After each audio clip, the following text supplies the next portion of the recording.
Okay. Hello and welcome to our session titled Lima, Peru, Architecture and Memory, which is part of our Digital Futures series focusing in regional voices. My name is Giovanna Pillaca. Today, as Digital Futures South American Regional Manager, it's an honor to me to introduce our Peruvian voices of colleagues and friends. They are designers, architects, teachers, and researchers who are thinking in Lima from different backgrounds, who will be sharing their unique projects and research which are inspiring and building our contemporary city, Lima, Peru. Previous to start, I would like to share the next sessions that Digital Futures team are planning.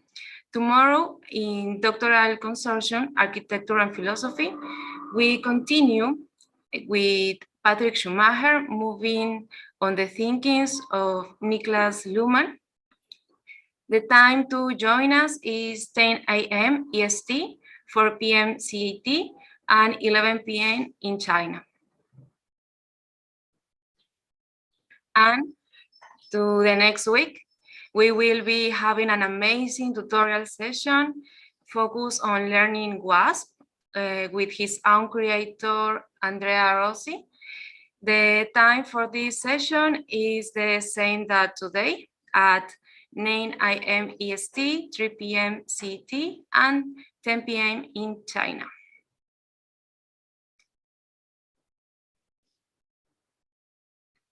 And for continue with the presentation, with the topic for today, and to put in context from the topic of Lima, Peru, Lima is composed of a complex series of cultural overlaps that go from the formal to the informal, dynamics that need to be observed and analyzed. In this panel discussion, different perspectives of the team of inclusion and diversity in the memory and architecture of the city of Lima will be revealed. This session will illustrate the practical and theoretical work of architects who approach contemporary Lima by rethinking the city and its inhabitants at different scales of architectural design. Now, in continue with these thinkings, I have to invite to Carlos Alberto Fernández Davila.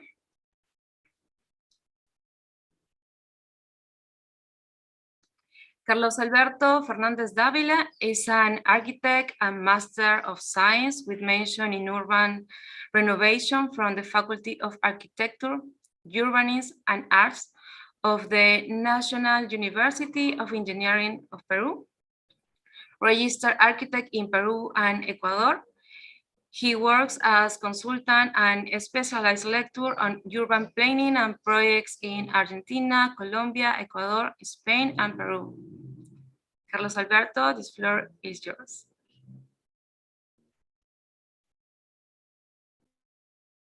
Thank you very much. I would like to begin by thanking the invitation to briefly share some basic notions about Lima, the capital of Peru, in order to understand how the memory of my city can be recognized through its architecture. That was not only created by specialists, but also things that happened more spontaneously. The Peruvian artist, Fernando de Cislo, once mentioned that he did not paint for his time, but painted his time. Based on this, it could be said that architecture is not only useful for its time, but it's also an expression, a representation of its time. In this sense, if we look for the memory of a city through the city itself, we should read the architecture, its architecture. In architecture, people often make the mistake of registering only what is considered important at the time. For example, we often associate the memory of Lima City with the combination of pre-Hispanic archaeological heritage with the Spanish colonial urban legacy. It is because of this that our founding urban center is now considered a World Heritage Site. But we often forget, or perhaps neglect, the idea that every day we build the past of the future. If the basic components of the architecture are place, users, and the architectural object itself, for the particular case of Lima City, we have to each of these components two different approaches, which reflect our behavior as a society. A legal behavior and a generalized, informal, and often illegal behavior. Therefore, for each of these components, depending on the approach, we will have different visions and responses, which coexist within my city.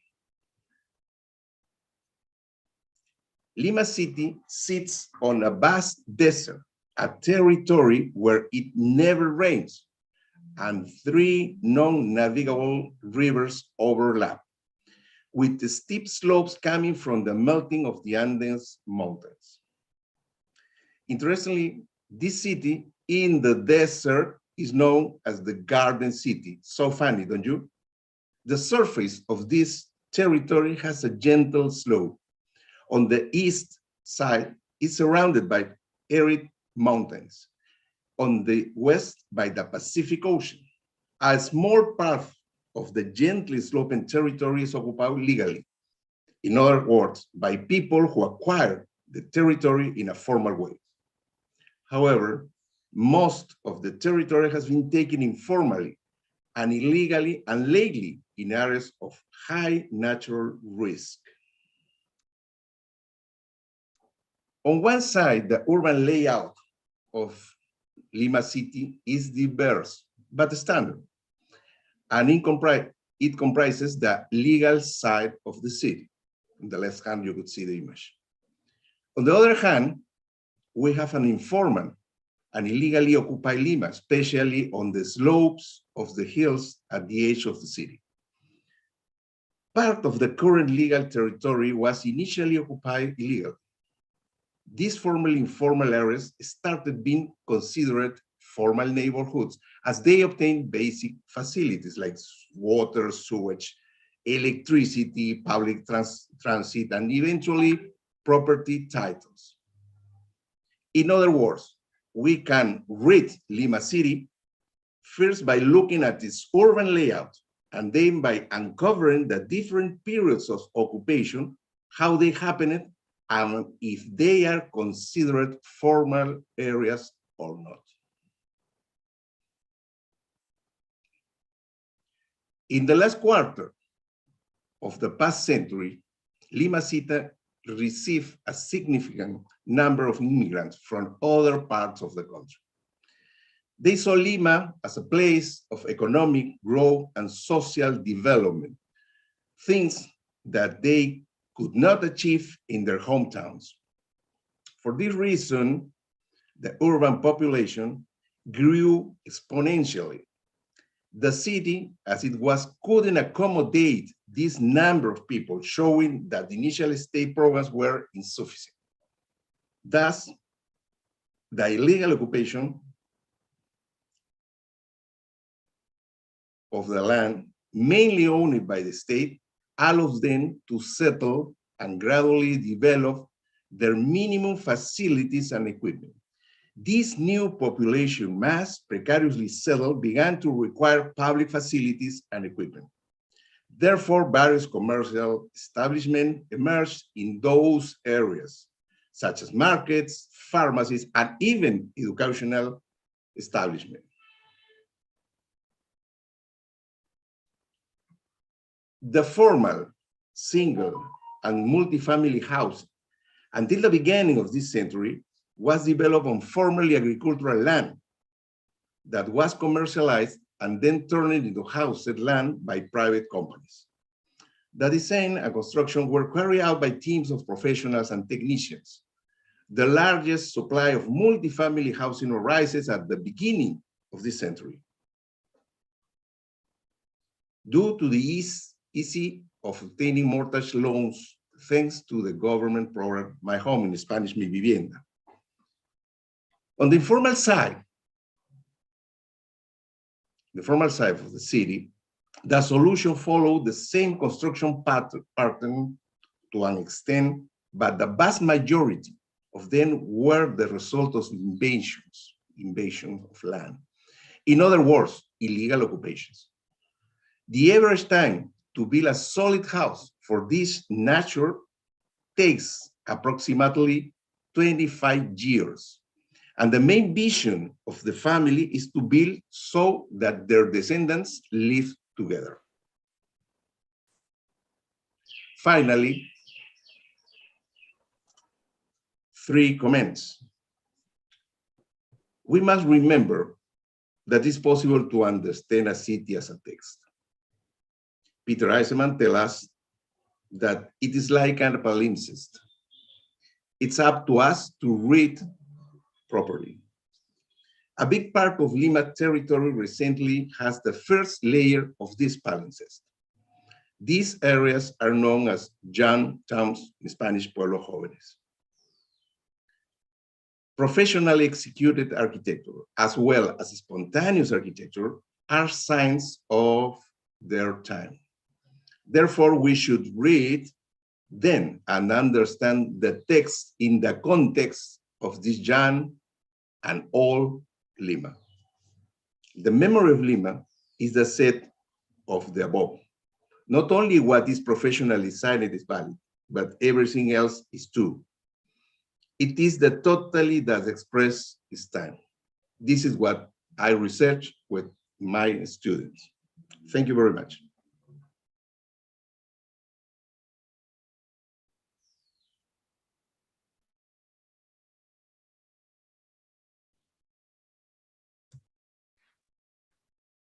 Thank you so much, Carlos. Yes, it's super important to know how Lima are planning in urbanism, and for that, it's super important explain about that. To continue with these comments, I have to invite Mariana and Nicolás. Mariana Jochamowitz and Nicolás Rivera.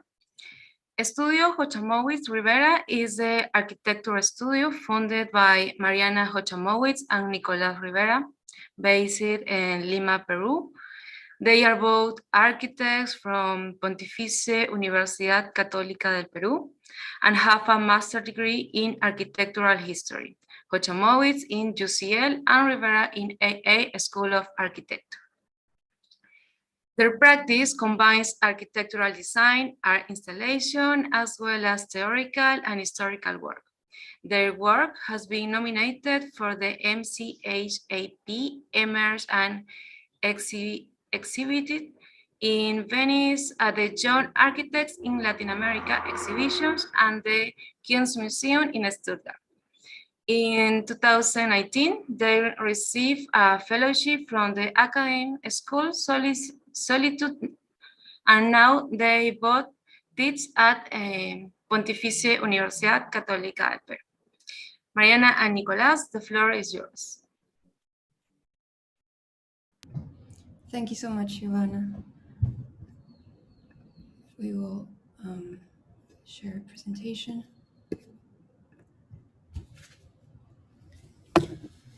Hi, thank you very much for inviting us. It's a pleasure to be here with you.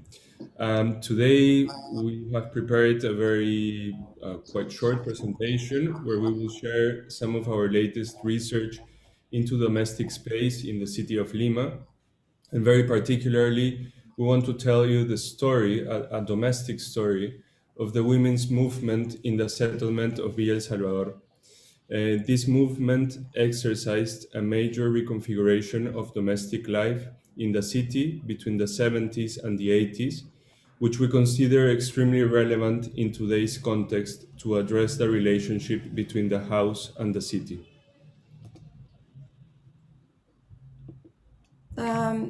This story of Villa El Salvador begins on the 14th of May 1971, when the government relocated 2,300 families to a desertic area 20 kilometers away from the city center of Lima. The families had settled during the weeks before on empty private land on the fringes of the city, and so the government offered an alternative in this new place, entirely isolated from the city. A flat land of sand near the Pacific Ocean. The empty desert land had been organized by a team of architects and engineers in the weeks before. They created a grid which could extend almost indefinitely on the desert, divided on plots of 7 by 20 meters each. So when people arrived here, brought by in big military trucks, they started to settle organized within this invisible grid. María Elena, Yeah, go ahead. María Elena Moyano, leader of the women's movement of Villa El Salvador, writes of this first moment in her autobiography. By evening, we finished making a basic shack. 4 mats made a square room, with one on top for the roof. I remember there was a lot of wind, and that the roof almost blew off at night. Everything was dark, and all you could hear was the whistle of the wind. We didn't even have a candle. My sister and I couldn't sleep at night. I joined my brother and sisters in telling my mother that the situation was horrible. We said, "And now, what do we do?" But my mother thought that here, at least, nobody would throw us out of the shack, and that here one day we would build our home. She told us where the bathroom would be, the living room, the bedroom. She said each of us would have our own bedroom, and if the lot wasn't large enough, we would make a spiral staircase and have more bedrooms on the second floor. I remember when they threw us out of the house and seized our furniture. That experience gave us even more desire to endure and more dreams for our own pretty house with a living room, kitchen, bath, and bedrooms.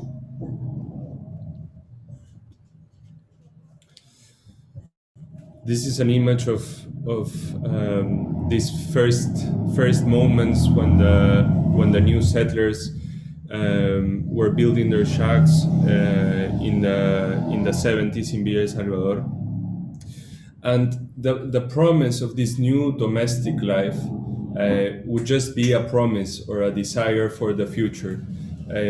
Almost for the first 10 years of this settlement, this was not going to be the reality.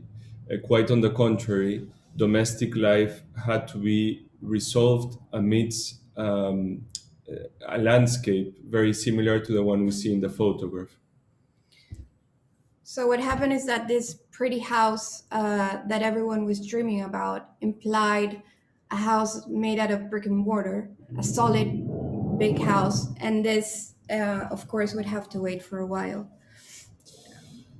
These material conditions, both of the shacks and the urban structure, was so minimal that domestic life was literally forced to take place in the public sphere. There were no walls to protect and isolate the family life from that of the community. In short, there was no house. The barriers which would have physically isolated each family in their own plots were not in place. In this context, and with a complete lack of public services and urban infrastructure, during the 70s, Villa El Salvador saw one of the most successful cases of community building. The new settlers had to organize themselves to work on their neighborhoods and to fight for public services. But most important for our story, these community bonds were not exclusive to men, but in fact relied heavily in the women of the settlement. Most men would have to leave the settlement every morning to go to work to the city, leaving the women and the children behind to take care of and deal with the daily challenges of the settlement. The lack of resources, the precariousness of the material conditions brought them together, forming a bond of cooperation that would perdure even when the houses became more solid in the decades and the years and decades to come. It is important to stress the relationship between the material condition of the shack, the exposure of the family life to the public sphere, and the cooperation between women. Berta Jauregui, another leader of the women's movement of El Salvador, recalls. I'm gonna just roughly translate what she said in Spanish. Because machismo was prevailing, I'm telling you. For example, if a woman was abused, we all had to alert about it by blowing on a whistle, because through the straw mats you could hear the abuse, not just verbal but physical, against women. Women in this first decade of the settlement had to renegotiate domesticity in public terms, mainly due to the material conditions of their environment. During the next decade, in the 80s, as the material conditions of the settlement were being consolidated, new economic challenges brought women together in a new way around the issue of food.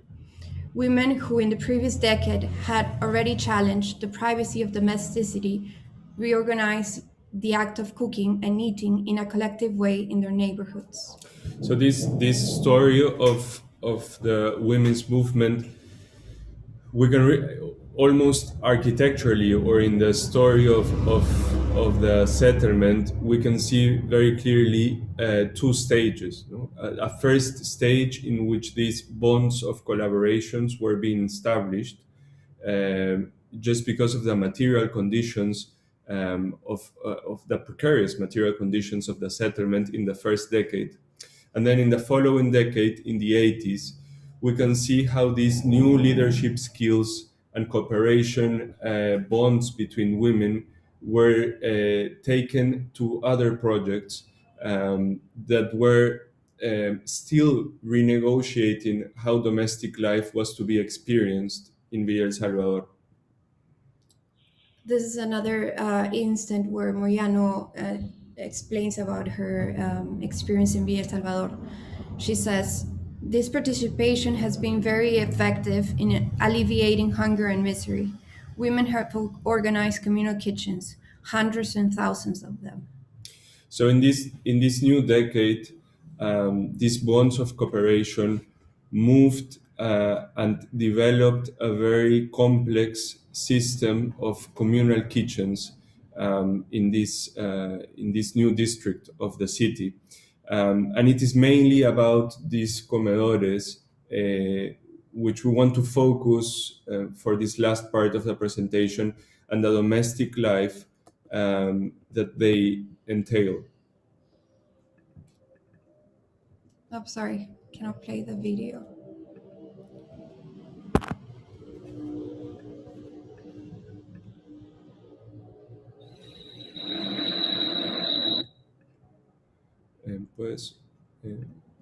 Maybe we can just make not yeah, I think we're gonna share it when it's in, but we can make it bigger, no? Yeah.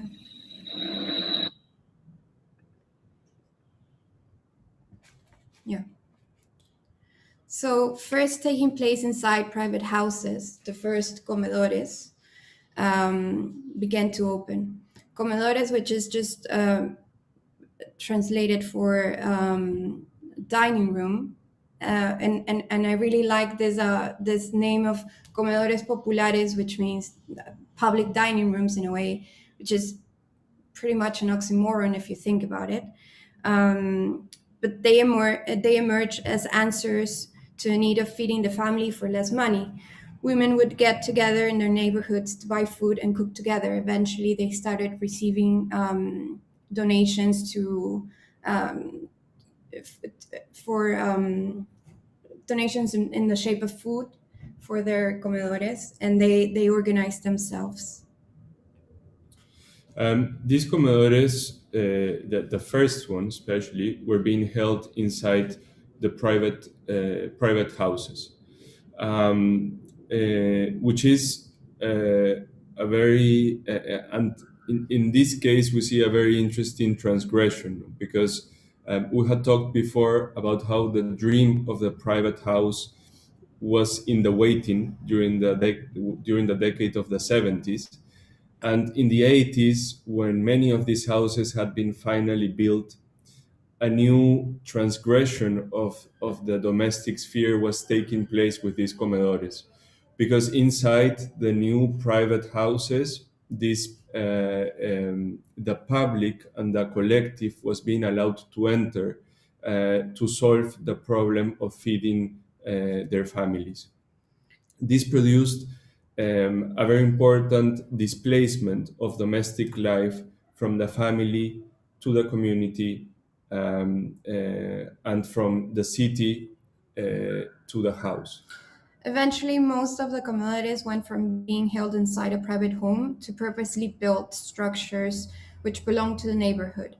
In this way, one of the central functions of the private house gained a new presence in the public sphere. So the function of feeding the family came out to the city, reorganizing domesticity outside of the house as a collective labor. This produced a displacement of an important part of domestic life.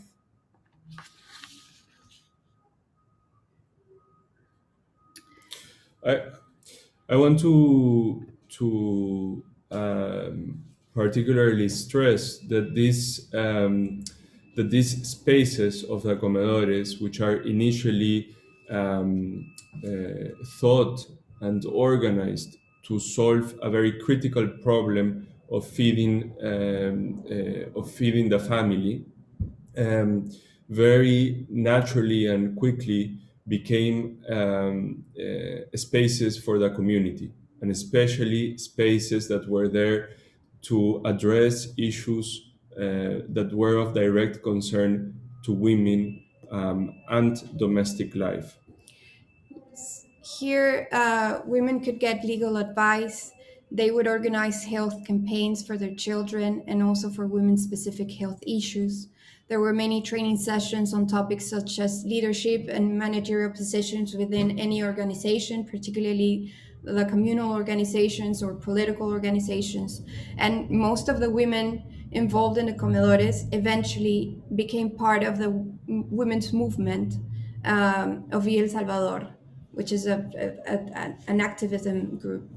And so in 1987, the Federaciones of Women of Popular Women of El Salvador, which is the official name taken by the women movement of the settlement.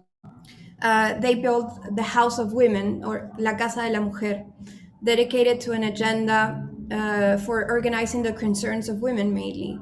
This new house, which was the way it was called, marked an even further displacement of the notion of home from the private realm into the public and political sphere.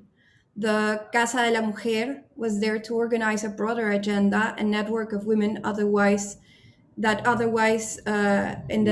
comedores area. That otherwise were operating in the small scale of the neighborhoods. No? Yeah. Because each comedor was supporting, let's say, around 20 families. So it was a very small scale enterprise. However, the women's movement served to articulate them as a network in the city. This is again Mariana Moyano talking about their agenda, the agenda of the women's movement.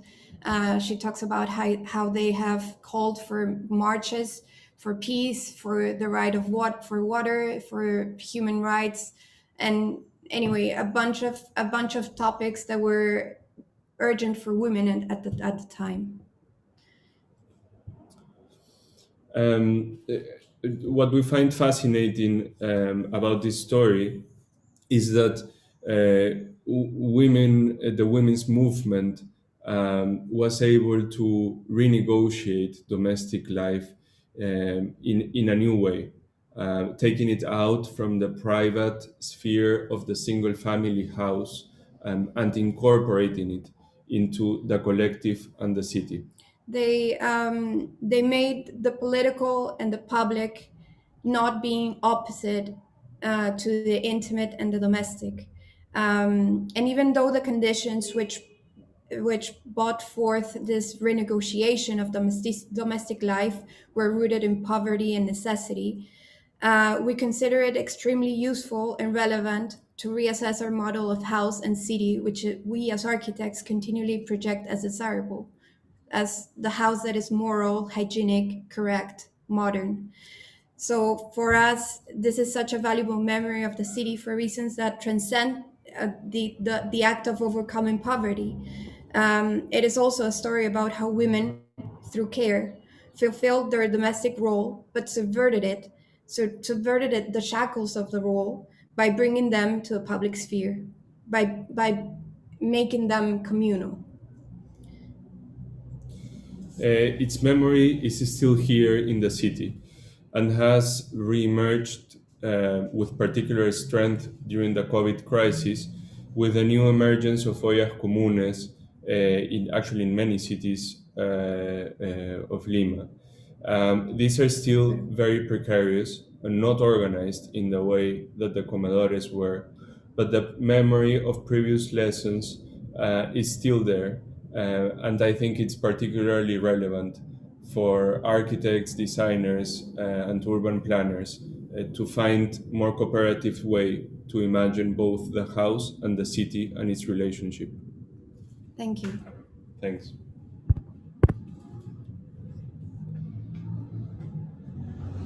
Thank you so much, Mariana and Nicolás, for talking about this important topic between office, the role of families, and architecture and inhabitants.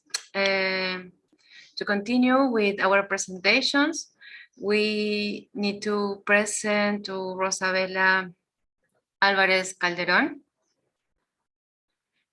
Alvarez-Calderon is a professor in the Department of Architecture at Pontificia Universidad Católica del Perú and holds a master's in Design Studies Critical Conservation from Harvard University and BA in Archaeology from Pontificia Universidad Católica del Perú. She has worked as a consultant for UNESCO Lima, the Ministries of Culture and Tourism in Peru, the Cambridge Redevelopment Authority, and Union Square Main Streets in USA. She's a member of Docomomo Peru, Association of Presentation Technology Latin America chapter, and director of Activa la Huaca and Huaca Fest, with combined research in urban and archaeological heritage with placemaking, education, and activism.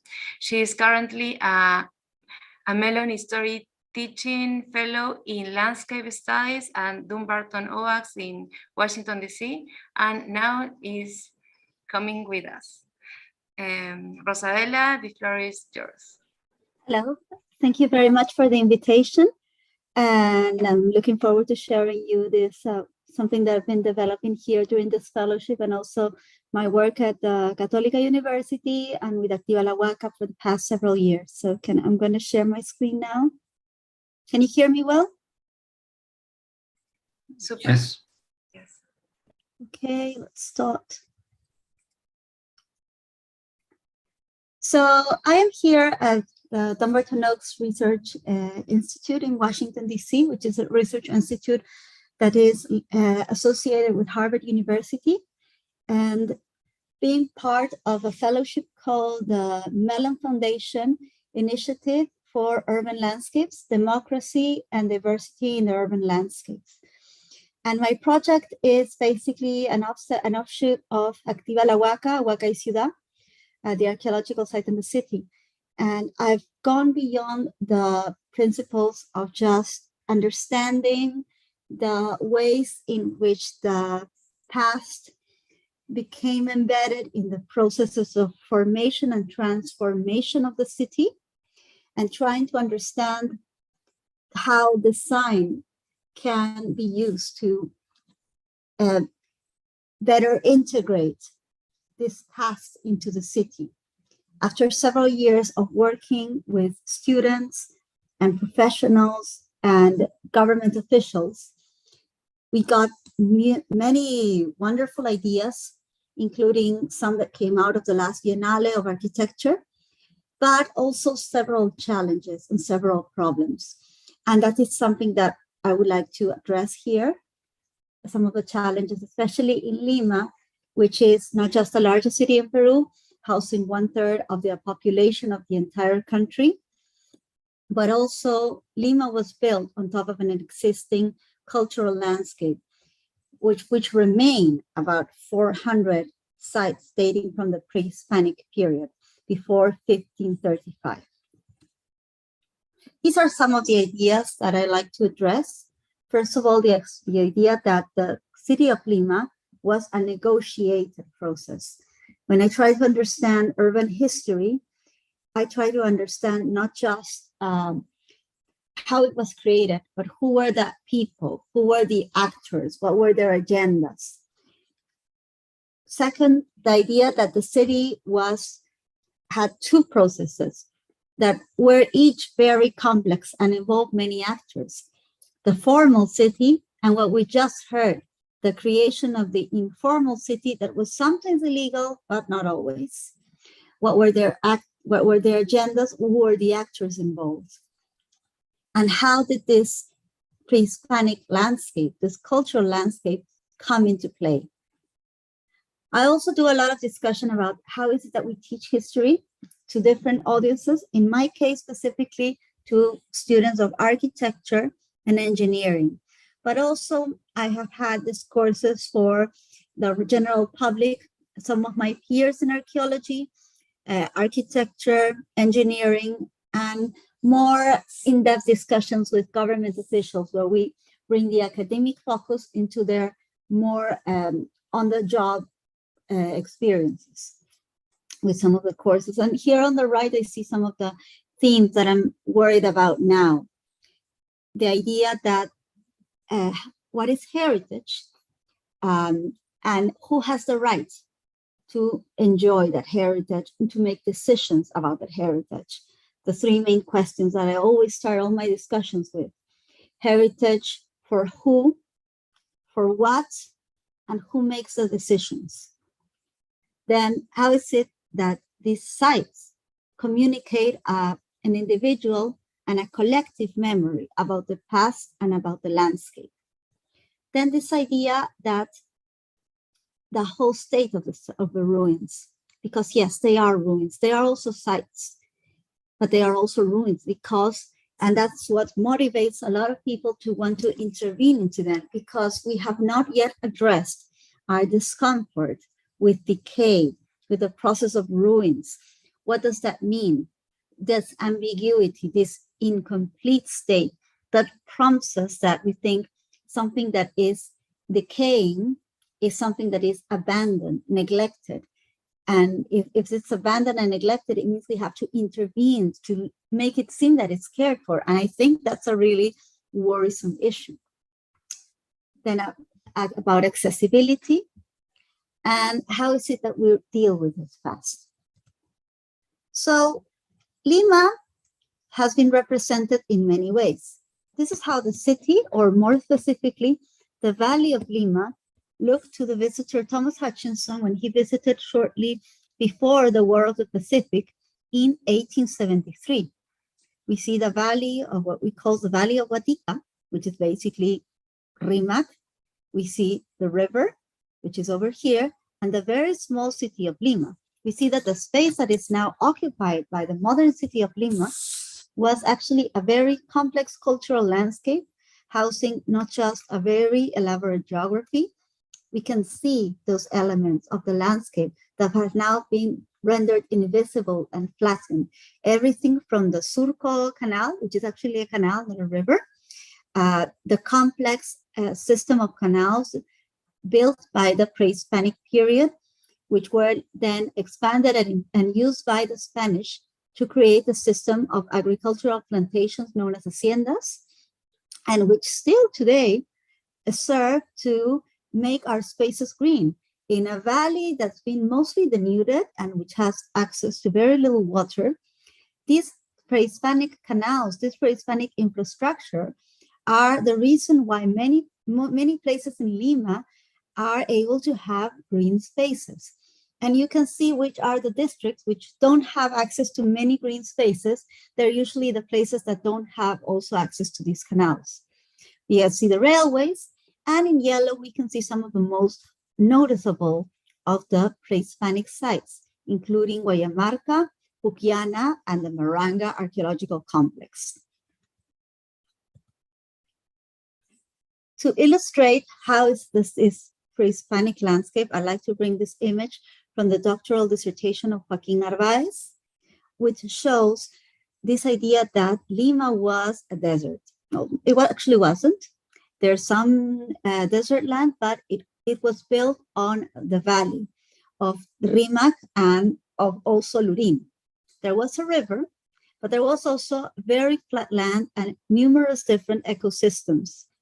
We can see here that this, over several hundred years, this river, from the river Rimac, the people would created an extremely elaborate network of canals, which some of them continue to be in use today.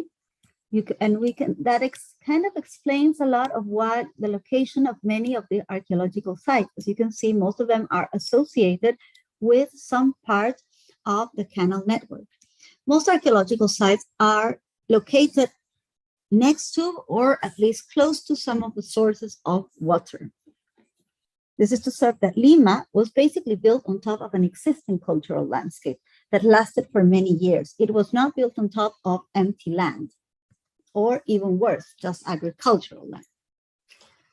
But as the city grew, it was necessary to literally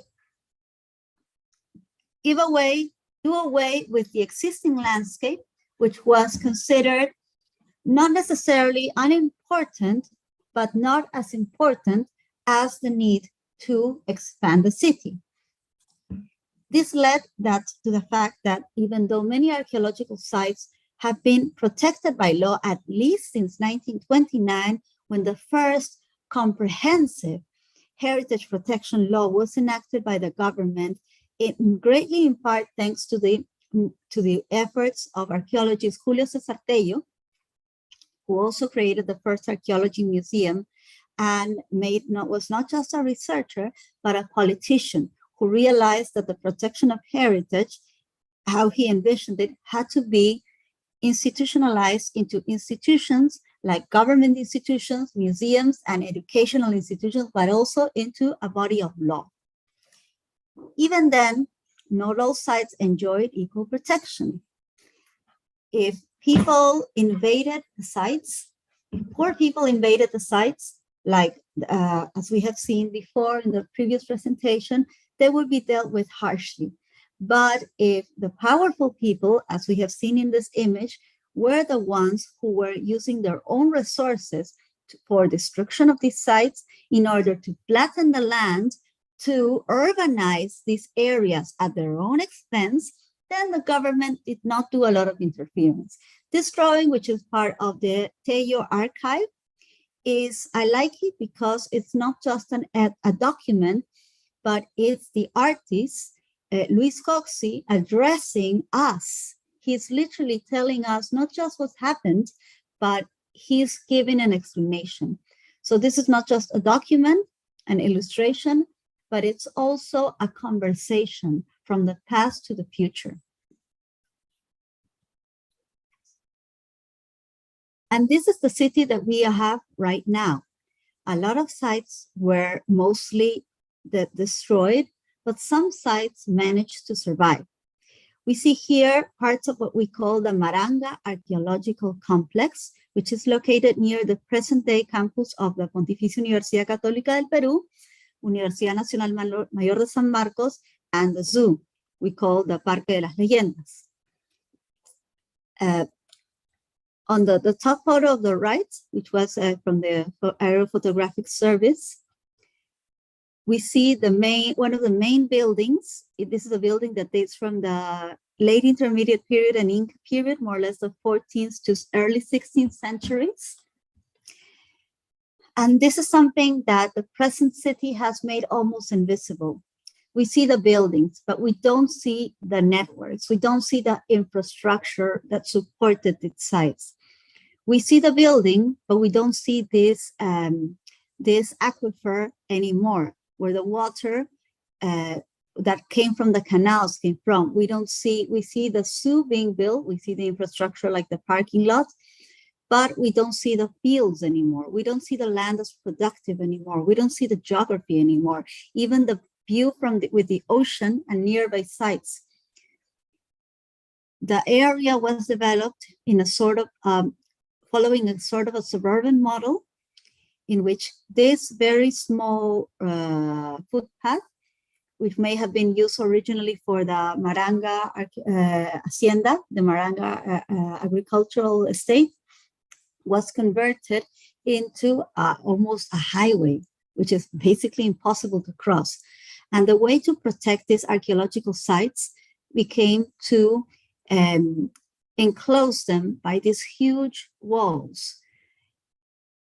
And curiously enough, the Inca road that we have running through the campus has been stopped in its tracks. So it no longer serves the job of connecting monumental sites to another. It has literally been stopped in its tracks by the modern road. So this explains part of the problem, which is that the sites stand protected but disconnected. They are protected, but for whom? They are also held like in stasis. The city has the modern city is in a state that it has disconnected, severed those connections, and severed those connections between the modern city and the new city. And what happened? We also had other conflicts. This is one of the best known sites of Lima, mostly visited by a lot of people. But from this map from 1933, from the municipal archives, we could see just how close it came to being destroyed. And also that maps are not always telling the whole truth. This map shows a number of streets that exist, but it also shows the Huaca Puquiana, which is very well known and visited by many people every year. And we can see that there were plenty of plans to demolish it to make way for the city.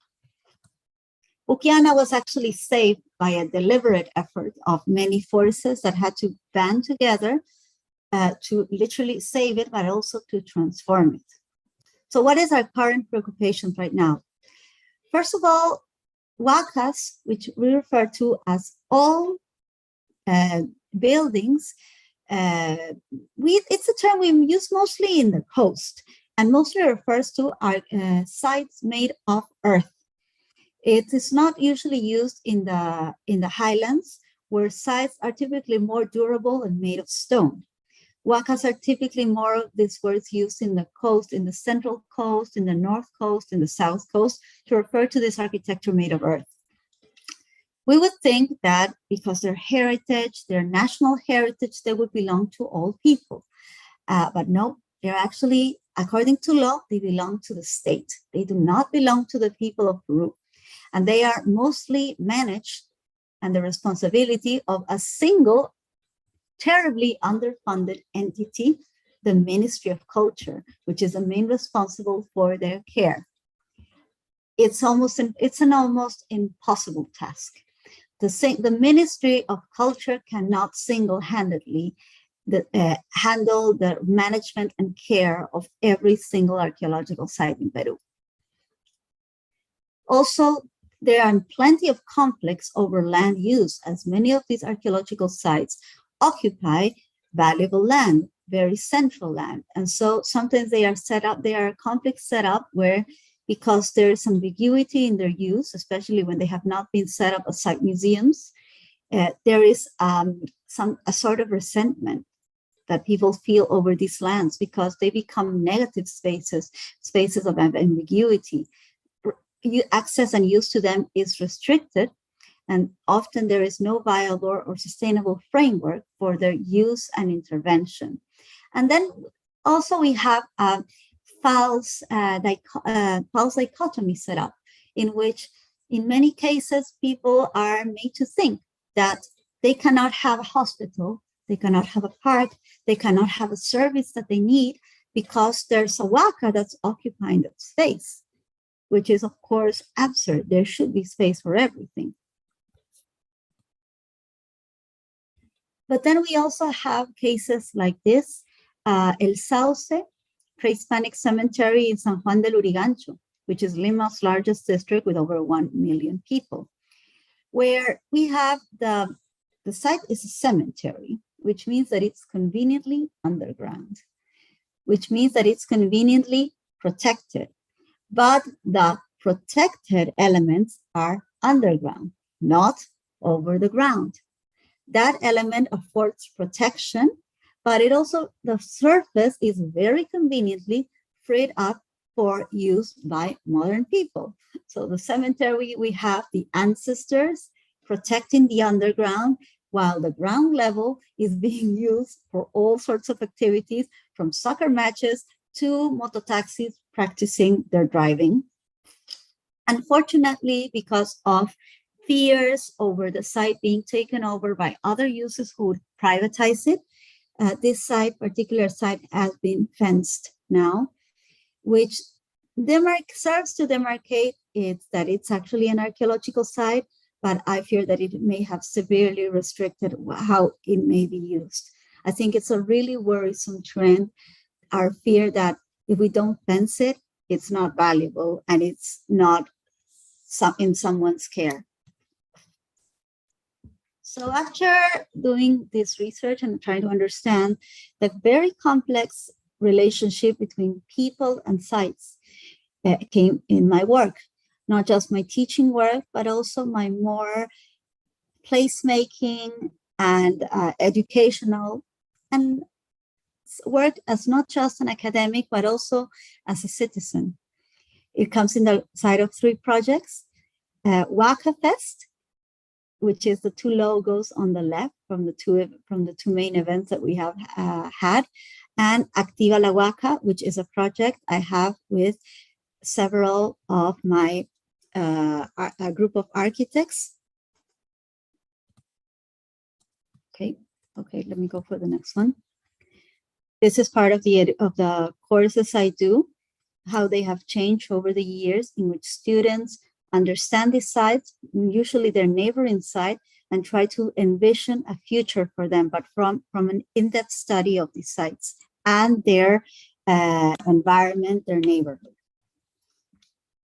But in the late year, we have had to understand more these sites. When I have tried to understand these sites, other problems that have regarding, for example, critical access and walkability, and more important, what we call here urban dinosaurs, issues of danger, insecurity, and vulnerability surrounding the sites. Thus, archaeological sites and the issues that we have regarding danger and vulnerability and negative issues surrounding them become an excuse to talk about these larger issues within the city and sometimes propose creative proposals for them, like in this workshop that we did called the Urban Dinosaurometer, handling an area around the Maranga Archaeological Complex.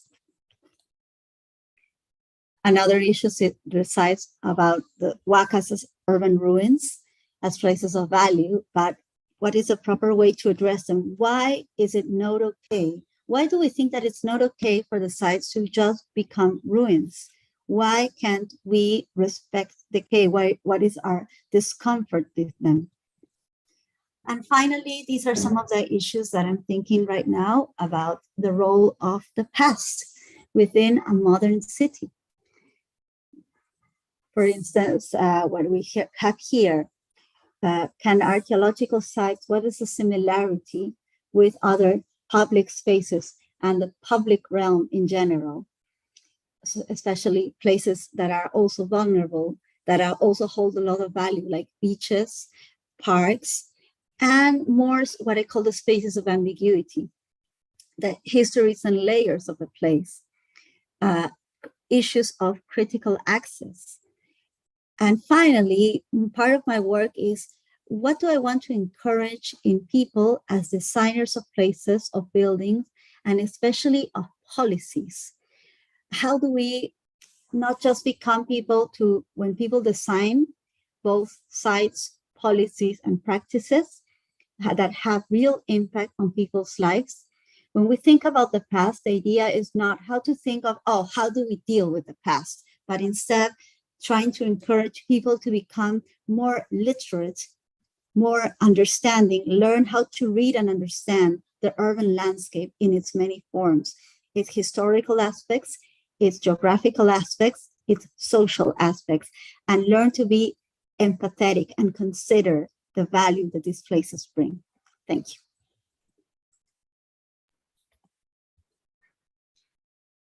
Thank you so much, Rosabella, for put over the table these topics. Thinking in ancient cities and urban development is super necessary to continue in this way to understand Lima. And in this way, it's important to know about a little more of academia and architecture. And in this way, I would like to present Octavio Montestruque Viso. He is PhD in architectural composition, Università Louvre di Venezia, Master Science in Architecture, History, Theory and Critics, Universidad Nacional de Ingeniería, and architect from Universidad Ricardo Palma. He is associated professor at Universidad de Lima, and he is author of several academic publications. And this year, we can enjoy the read of the book Juven Alvaraco, The Memory of the City, The Forms of Tradition. Thank you, Octavio, and the floor is yours. Thank you very much. To share the presentation. Okay. Well, hello everyone. Today I would like to speak about how Peruvian art and Peruvian architecture uses the memory and the idea of the tradition in the search of new ways of expression. First of all, I want to say that we have to understand the complexity of the Peruvian territory, but also the complexity of Peruvian society, because in the development of the continent, we always have been the center of all the political and social events. Also, the complexity of the territory means that 500 years ago, Peru was planned from the mountains, and like about 200 years ago, more or less, the idea of Peru is being transferred to the coast, to the Peruvian coast, contrasting not only the landscapes, first the desert landscape in the coast and the Andes landscape in the mountains, but also how architecture developed. There is one kind of architecture in the desert, and there is another kind of architecture in the mountains. This complexity transfers also to the cultural and artistic expressions. Like in this case, this is a retablo. This is a piece made by artisans that combines the idea of two worlds, the idea of the Catholic world that we have because the Occidental thought, thinking, and the popular scene that is from our territory. Also, the representations in art, like in this case, the Virgin represented in this triangular shape, that not only means the idea of the Catholic image, but also the triangular representation means that there are like some signs about the old gods from Peruvian culture. In all this complexity, we have that the modern and contemporary Peruvian artist is able to combine all these influences in this term that it's born actually in literature that is called happy promiscuity. So this idea can translate also to the idea of the art, when we can see that our ancient art is very connected with the idea of the modern art, but also like the European modern art, but also with our modern art. So these things that for the Europeans were from old and far away cultures, for us is part of our identity. And this also translates in architecture. Architectures that, as we just seen, are not always part of the everyday life in the city. But as Peruvian artist Jorge Eduardo Eielson said, this could be a way of understanding and reading our past and our culture. His work, for instance, searches this idea of the identity connected to a very precise landscape. This artist lived in Peru for his first 25 years, more or less, and then went to Europe to develop his artistic work. So the idea of Peru, of the Peruvian identity for him was this kind of frozen time connected to the desert landscape. Another artist did the same. This is Emilio Rodríguez Larraín with the clay machine built in the north coast of Peru. And for instance, also the artist Rafael Hastings, in this case, working with the architect Juvenal Baraco, constructing this like theatrical work that tells the story of this character that have to do a peregrination on the desert, in the desert at south of Lima, where the architect builds these structures and the artist invent the story. I mention this because I'm now introducing the character that we're going to study, that is architect Juvenal Baraco. In this case, at the left image, there is a picture of the artist Jorge Eduardo Eielson in the staircase of the Hastings house, the house from the Rafael Hastings artist, that was designed by Juvenal Baraco. So this idea and this artistic and architectural work came together in the second half of the 20th century. Baraco says that the hypothesis of his work, because he's also a very important teacher here in Peru, is that it's possible to conceive all universal architectural problems within the context and space corresponding to the Peruvian territory and society. And this is some of the works that he does. In this case, of course, understanding the relation between ancient Peruvian architecture and the landscape and trying to interpret it as a contemporary way of learning architecture. But at Lima, not everything is a desert. Because this idea of desert that we just seen in the construction of Peruvian identity in art, it's been always like a faraway reality. But now, in the contemporary times, we realize that actually this idea of desert is not as far away as we thought. Our city, Lima, was imagined by the Spanish like this, like a very pretty city with a lot of gardens. But what's happening is that in the 20th century, the growth of the city starts expanding, and this idea of oasis actually transforms into this. This is our real city, a city that is very horizontal and is extended over all these hills and all the desert. Baraco, with his students, starts studying this city, and this is, for instance, one of the exercises that he does, which is about going to some places in the city and start drawing the plans of all these blocks.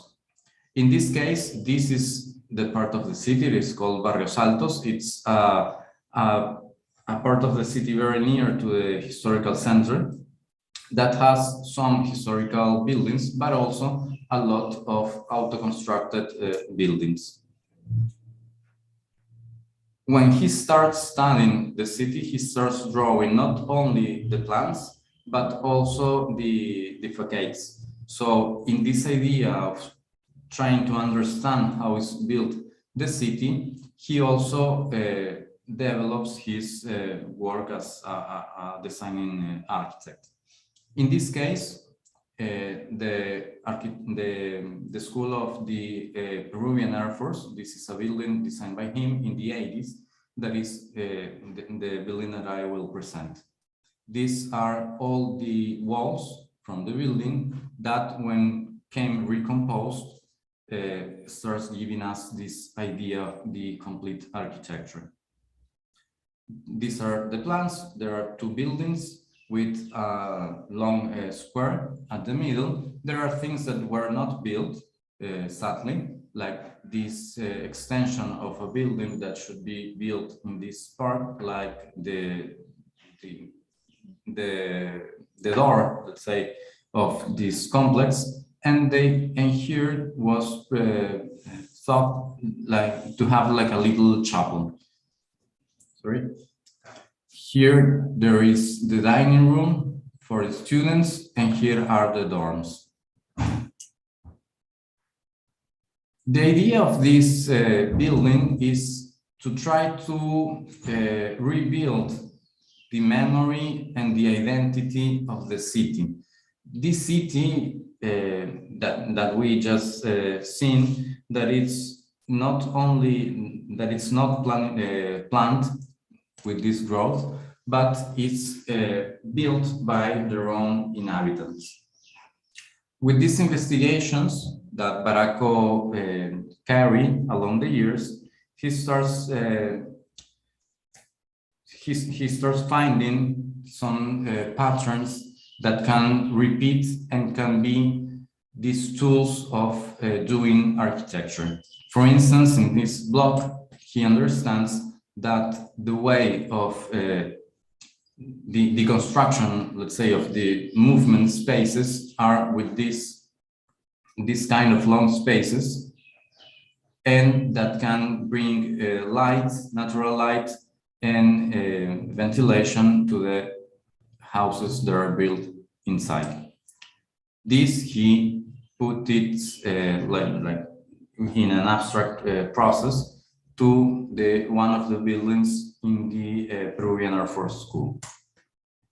And this, for instance, is the reinterpretation of these corridors, traditional corridors inside of the Peruvian block. The other typology or the other pattern of forms are these, let's say like a courtyard inside of the block. That is not always planned, but also there is like this spontaneous construction that consolidates this way of conceiving space. The same thing in the dining room building, where we have all these corridors, these perimetral corridors, but also we have these central, very important spaces.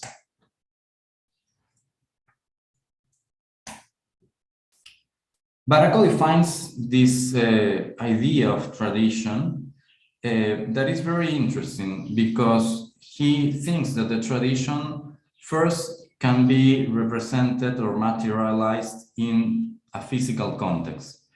And he says that is a cultural product of the social process that has built the city in the course of history.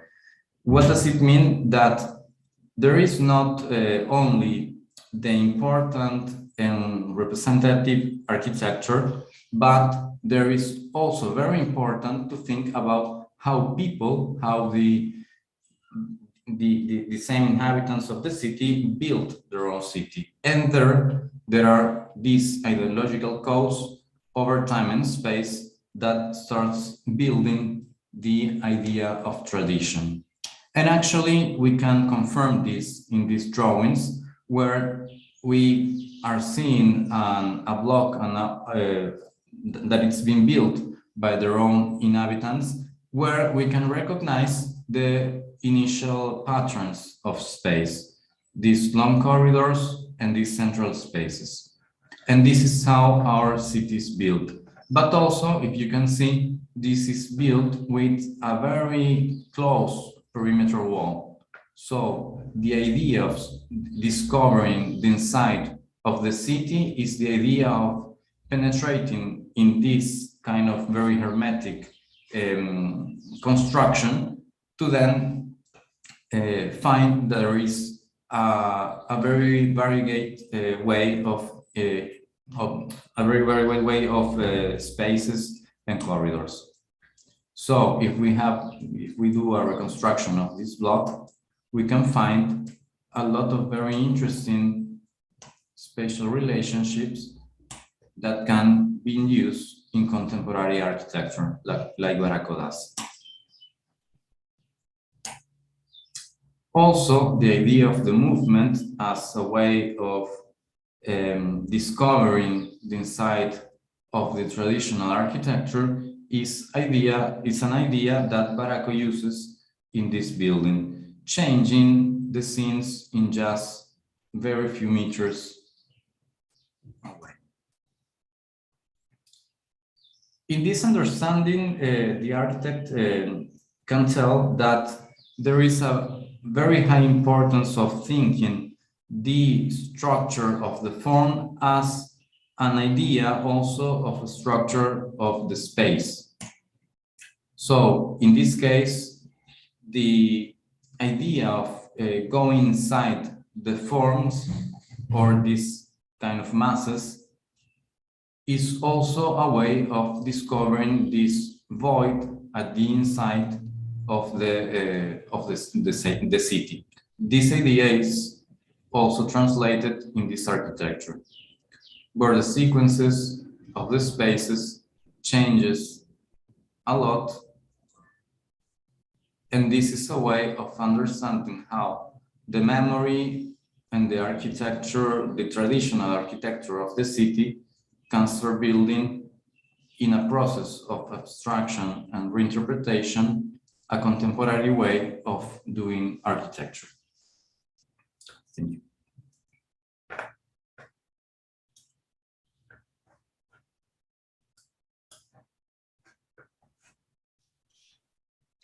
Thank you so much, Octavio. It was a super interesting presentation. I think that research and architect and be an architect have a double way in your research. And thank you so much for that. And continue in this way of rethinking the city and making architecture in Lima. And I would like to present Alessandra Rodríguez Mercado. Alessandra was born in Chimbote, Peru. She's an architect from the University of Lima. She is co-founder of Impostergable, a city science office and mapping, an intelligent urban platform. Also, she's teacher at architecture faculty at the University of Lima. She has experience in managing urban design and sociocultural projects. She is interested in public policy. Her mission is to generate change in people and in the city. Her superpower is being productive and having a positive attitude. Thank you, Giovanna. Thank you for the invitation. I'm going to share the presentation.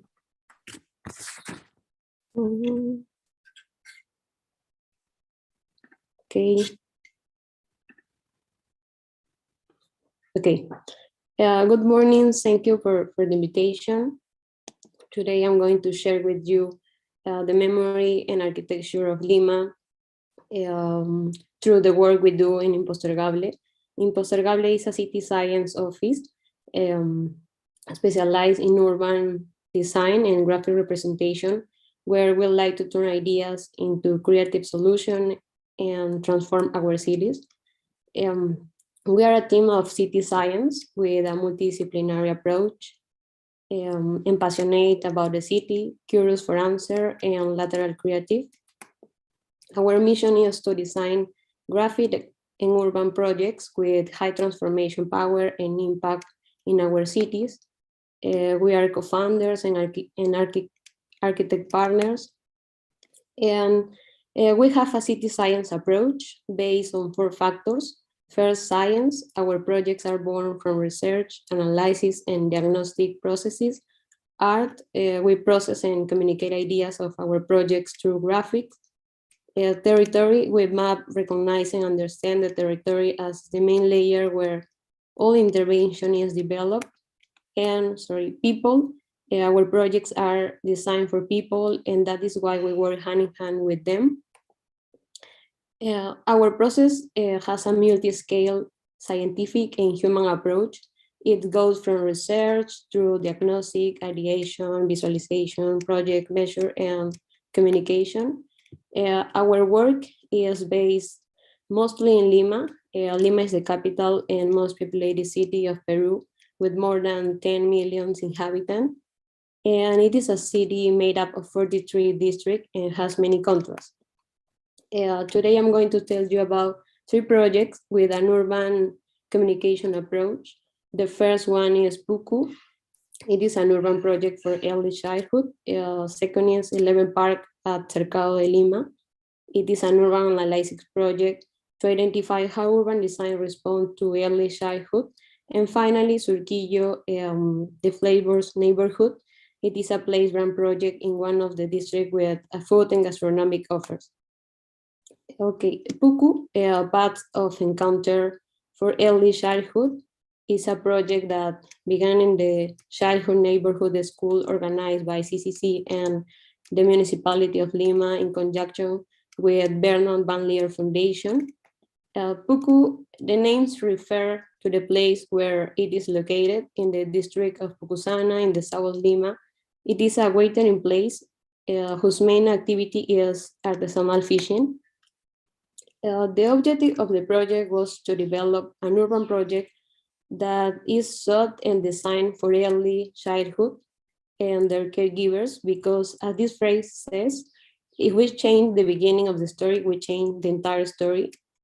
That is, if an urban space works for children, works for everyone. If we begin with analysis of the district, its location, such as access to Pucusana, its characteristics, the activities carried out, the facilities it has, and we were identifying several subsystems that organize the district and the dynamics around them.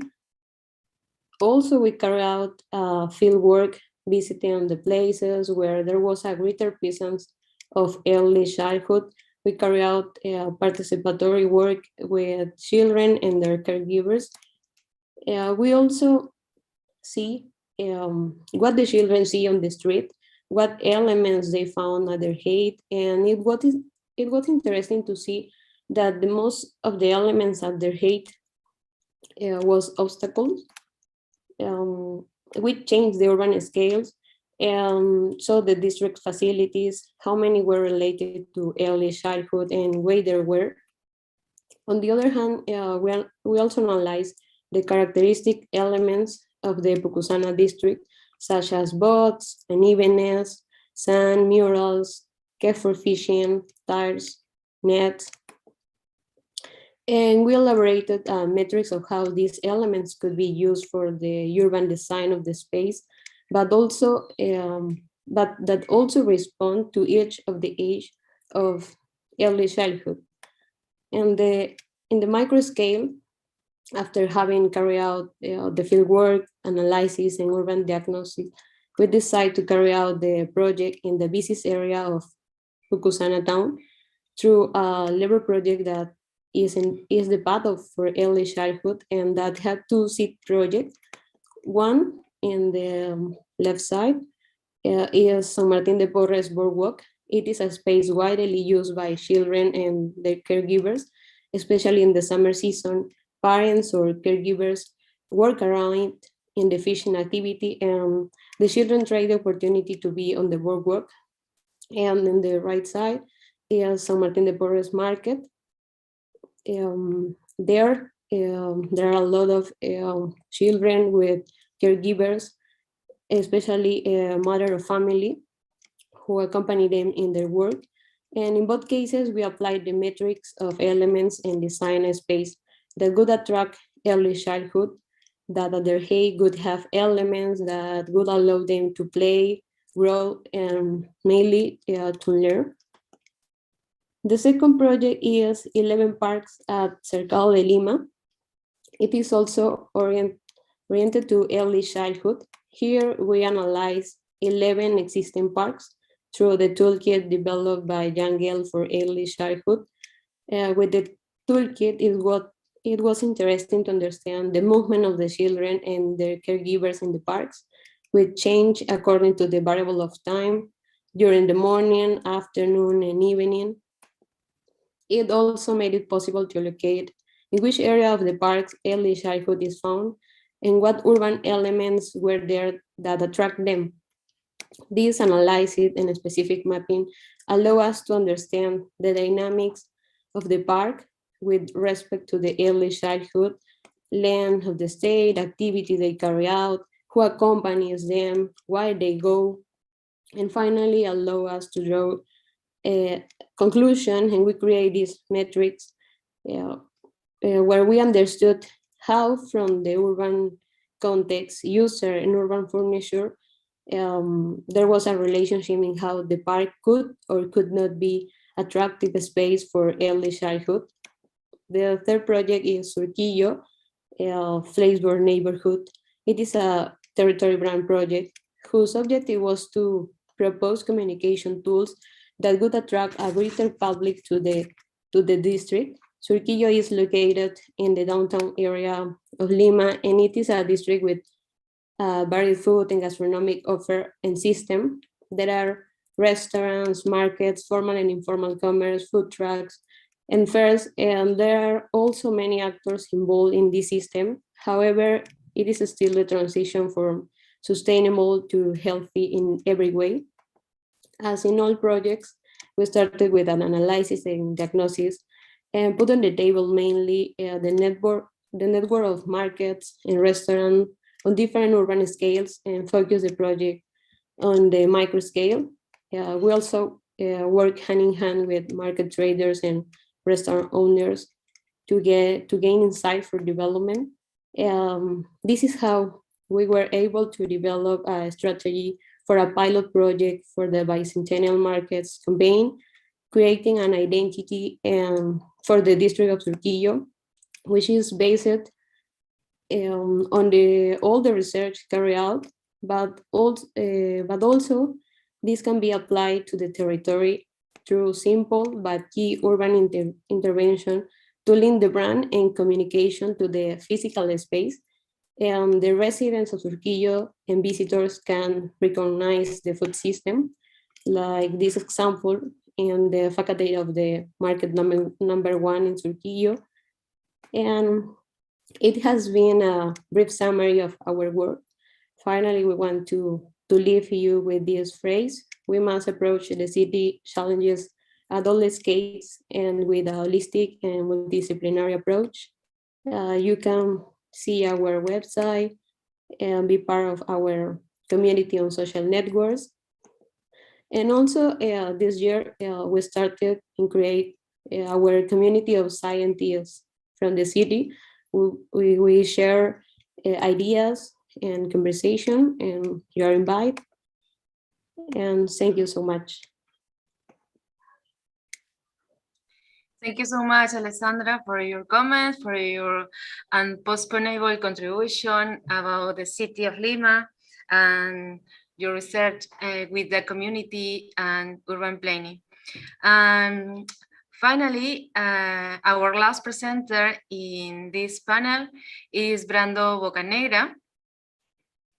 Brando Bocanegra is architect from the University Ricardo Palma, awarded up to 3 times with the Corihuasi Prize, 2004, 2005, and 2008.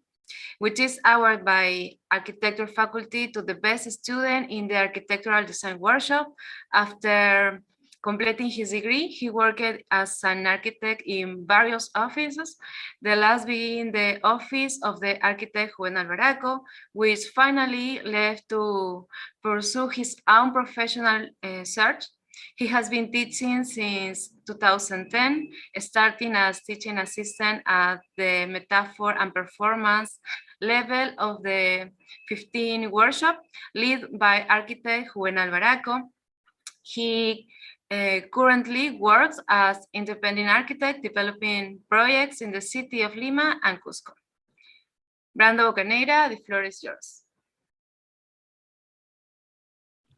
Thank you, Giovanna. Well, I'm going to start sharing this. Okay.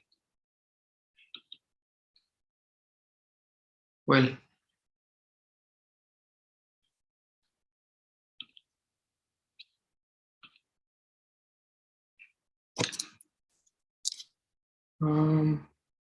okay. Yep.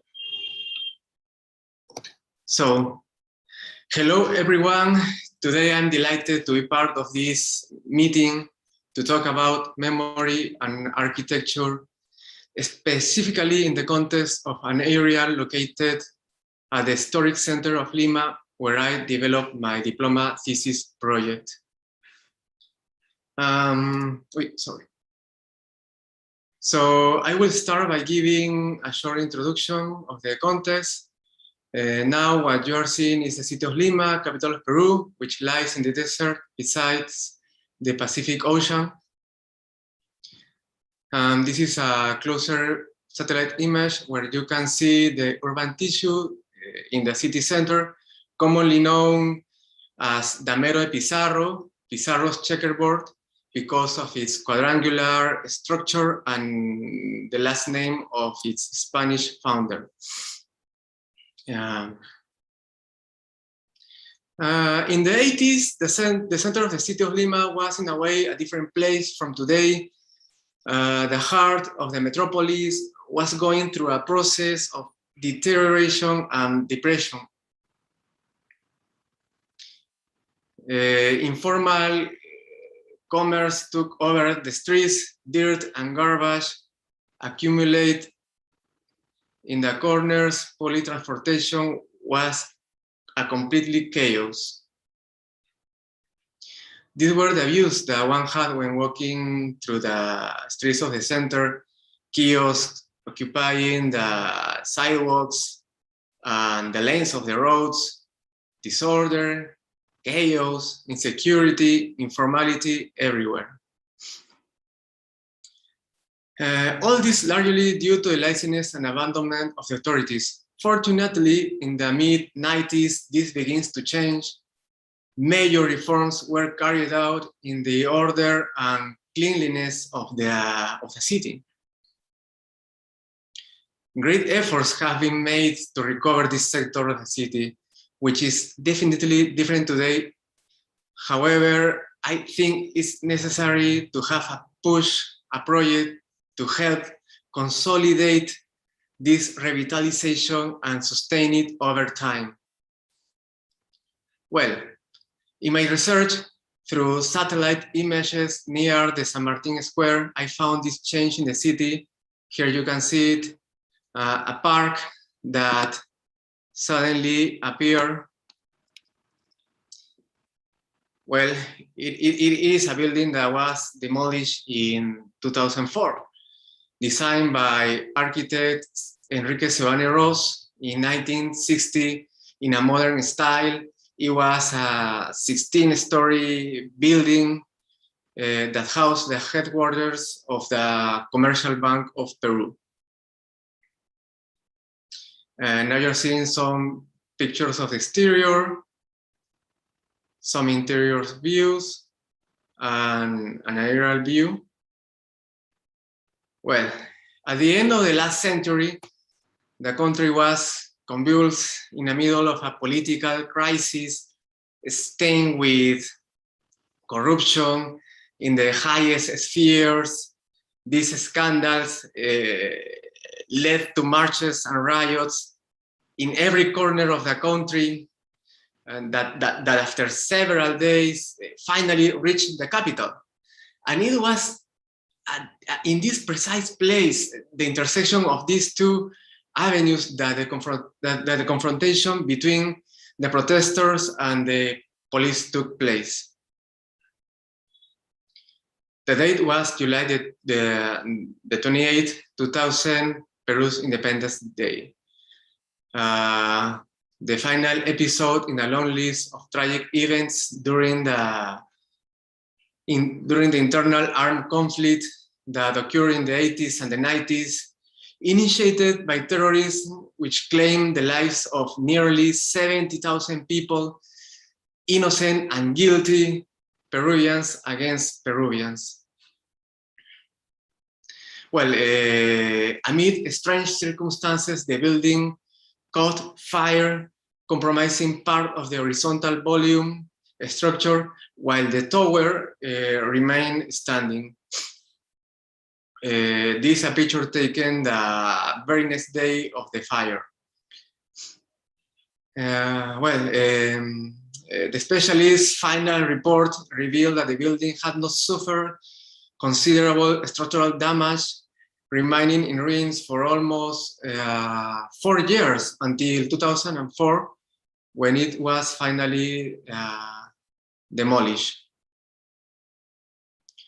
The demolition of this building left a void in the urban tissue, still present to this day, a space that has been improvisedly occupied with a park, revealing party walls that remind us that once a building existed, which is now only part of the collective memory of this city and its inhabitants. At this moment, I knew that I would work in this place and that the building that I was going to design had to represent these tragic events and preserve them for the future in the form of an arc of memories, or in other words, a memorial, a museum.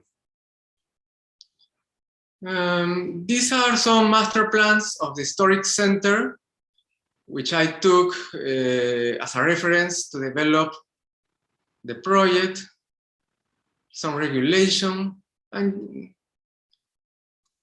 I'm just going to skip these slides, which are some schematic diagrams of the context analysis. Yes. Now, this is a collage made up of photographs of the facades of nearby buildings. With this graphic information, I made these drawings of the facades. In the process, I realized that this sector is nothing more than a melting pot of buildings, different structures of different scales and of different styles that responds to the moment of their individual conception. These are the elevations of the surrounding roads.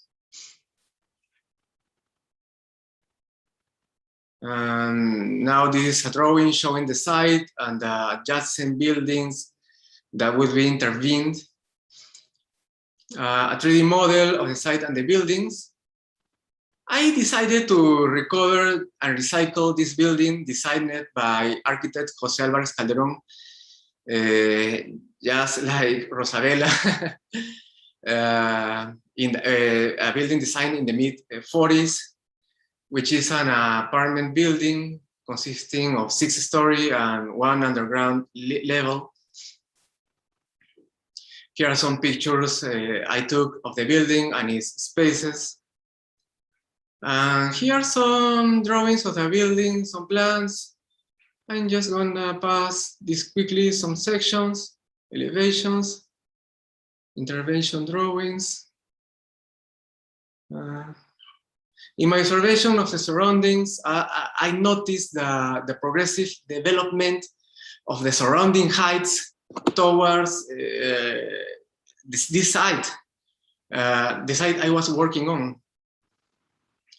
So then I realized that this was because of the initial presence of the building that was demolished in 2004. How interesting is this? Well, with all this in mind, I began to think in the new building and its geometry. How can a building represent a nation and all its people and its different cultures? Well, I thought of a flag, and the Peruvian flag. Wherever you go in this country, people will recognize it. A flag that we as Peruvians carry so proud in different events. A flag that clearly can coexist with other forms and manifestations, sometimes representing the minorities. These are some drawings to illustrate the conception of this flag canvas building.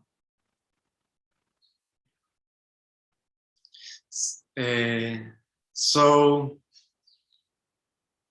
this is a video I made for the bicentennial. Well, as you can see, it became a large canvas where the faces of the victims of the internal armed conflict will be displayed floating over the national flag. Now you can see clearly the Peruvian flag.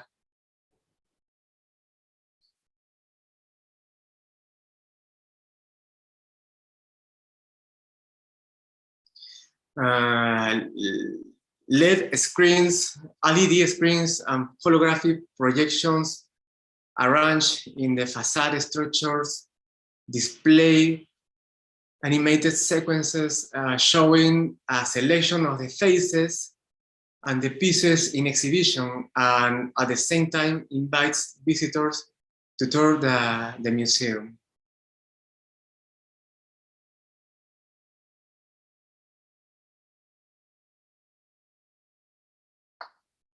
Well, a museum that provides a space where family members meet their loved ones who left this world violently and prematurely. It's a meeting that is held through the implementation of cutting-edge technology, conditioning the museum from its conception. It's a building that communicates, that transmits, that inspires. It will be the definitive space that brings together different audiences eager to learn about the events of the internal armed conflict, but mainly a space that dignifies the victims and their family and their families and their memories. You can see the building all day and finally the flag. This is an isolated 3D model of the museum. These are some structural details, which I'm just gonna skip.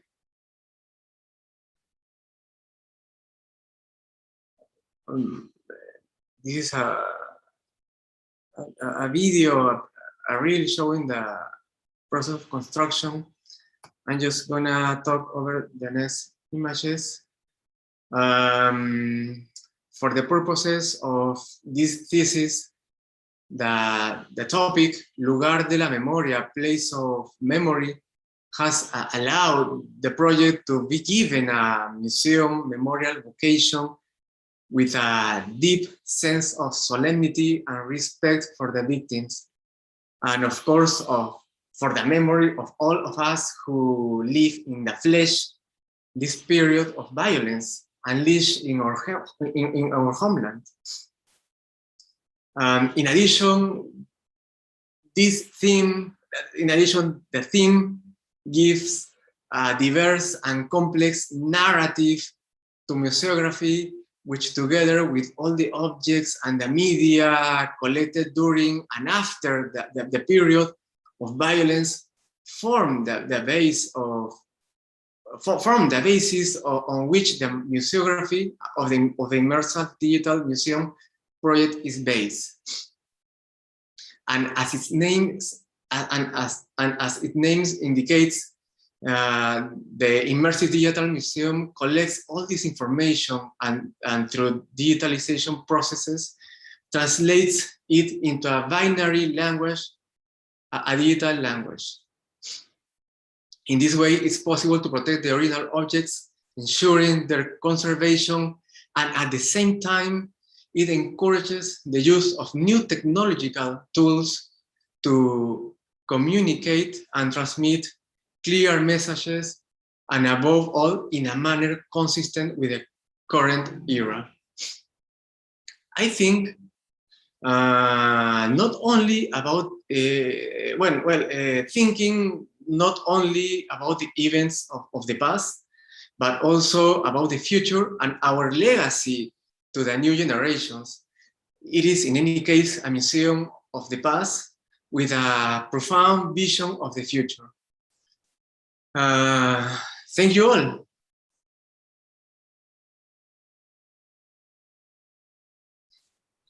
Thank you so much, Brando, for close with your amazing presentation of this session, and also for open the time to discussion, thinking in futures, architectures, working with conscious of the memory of the city, intersecting technologies, intersecting the different conditions in the conception. And now it's time to continue in conversation, making comments of the diversity of presentations that are painting the panorama of Lima, or maybe ask questions to the presenters about his projects, research, and design who are planning for Lima. I invited to all our presenters to open their cameras. I will also introduce to Jennifer Durand, who is architect in Lima, and my colleague in Hola team. And to start with the discussion, I also would like to invite Gustavo and make his questions.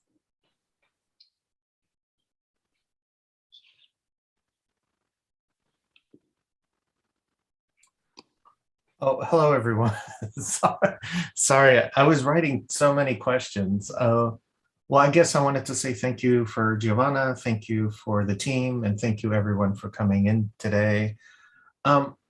You know, one of my principal questions I think I mentioned is that, you know, the world is under stress and there's a local knowledge that's being presented today. And you all are leaders and will be future leaders of the field. How do we come together as a world community to make positive change?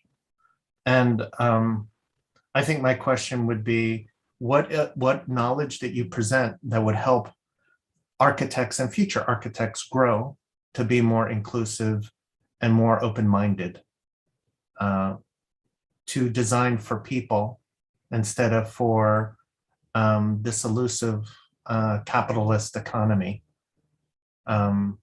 Anyway, anyone can please respond. Thank you.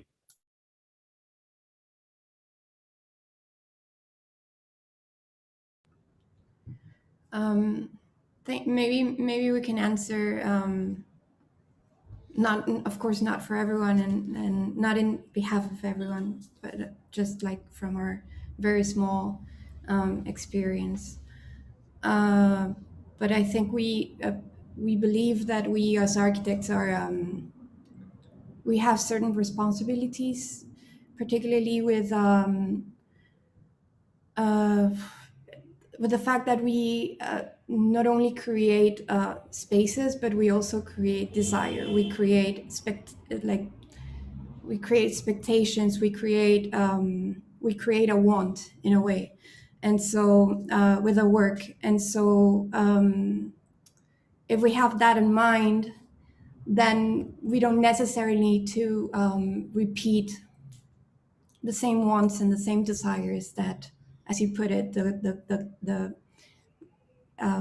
global capitalistic society wants us to reproduce. Instead, I think we are able, and we should look around us and find around us ways of inhabiting that are taking shape in the cities, that are taking shape also outside the cities. And in that sense, like we, because we look at domesticity and domesticity within the city and different ways of domesticity, we think that those are things to have in mind when designing, particularly when designing homes, right? When designing the places that we inhabit, how do we can incorporate this broader ideas of domesticity that are not the modern ideas of domesticity, which are you know, in certain ways very constraining for inhabiting. Oh, thank you for your answer. I just wanted to follow up with, I forgot, one of the things here in the States and what I've been involved in is decoloniality. This idea of not privileging Western ideologies or philosophy or science, because there is an embedded knowledge that it comes from South America, Central America, and other parts of the world that have been colonized. I would love to get your maybe thoughts on what new knowledge is needed now and what knowledge we should either resist or reinforce moving forward as architects or practitioners in the field.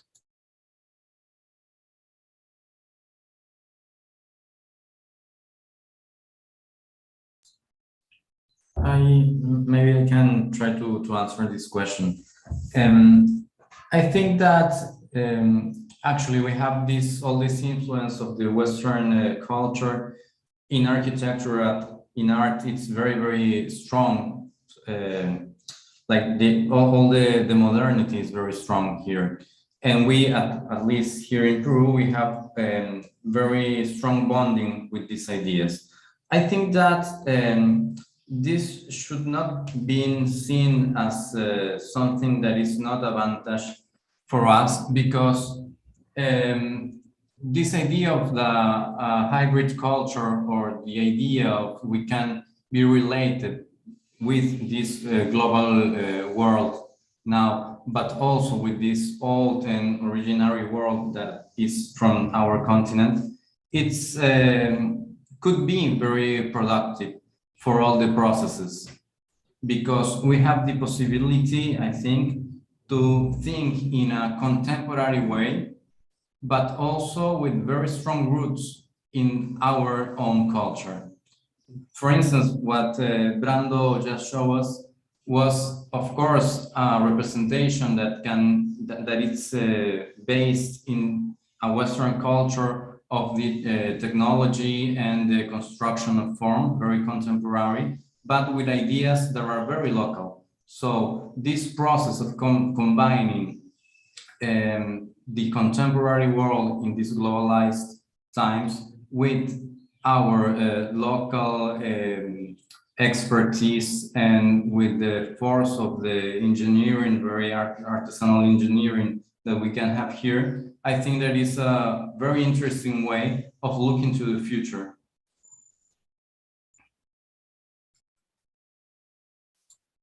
Thank you. Regarding decolonialism, when I see ideas about, for example, the pre-Hispanic past, it's not just about, I think, decolonializing, but also deconstructing some ideas that have been embedded into the form of our cities, almost to the point that we don't necessarily see how they are cultural and not natural. This is not my idea. This is something that people like David Hurley from the author of Rebel Cities has said. But this whole concept of heritage being almost the opposite of the capitalist free market city, and how heritage is often only harnessed when it has the ability to become profitable. Therefore, imagine how out of place does a site like a public space, a waka, a historic place feels. It feels completely out of touch, because we come to see this idea that land is basically a commodity, and that heritage, its value is to become a commodity, to produce market value. How can it be otherwise? How can land be, how is it that we can understand land in other way? Because that has led to a real crisis of affordability, a real crisis of public space. I mean, right now I can tell you that I am in Washington, D.C. I am in my fellowship. My mother visited me about 2 months ago.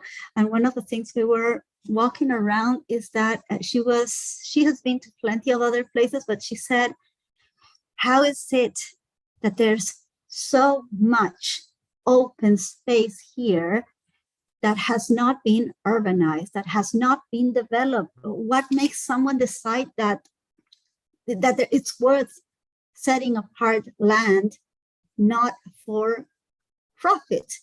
And I mean capitalism USA, where basically neighborhoods. This is also the capital of areas where African American neighborhoods were systematically destroyed for profit, for gentrification. And yet there's still this idea. So there's still this idea. We have to deconstruct this idea of only being one value for land. And another thing is basically, where do we come across the idea that the places must be fenced or walled in? That's basically a very European thing. And that was a tactic that, from what I've read, was used by British colonists to dispossess land from Native American communities, by saying that in order for a land to be by someone, it had to be fenced. Therefore, because the land they encountered wasn't fenced, it was just free for taking. And now we've come to this, how has it passed down to us to the point that we think that a space that is not clearly fenced, walled, is just free for all? We have this idea of what's public, private. These are all ideas that are not natural. They are very much cultural, and sometimes they come from other societies, not our own. Let us, for example, what we know about the nature of land, and for example, land and productivity. For example, what we know from the research done by archaeologists like Gilda and Sofia Chacaltana is that, okay, they still had the more powerful people still had ways of holding on to land. But this idea that you did not own land, you could control as much land as you could make productive. Though, of course, if you were the ones who had more power over the water sources, you could make more land productive. And if you didn't have as much control over the water sources, you could not make as much. But it meant that your control over land could vary.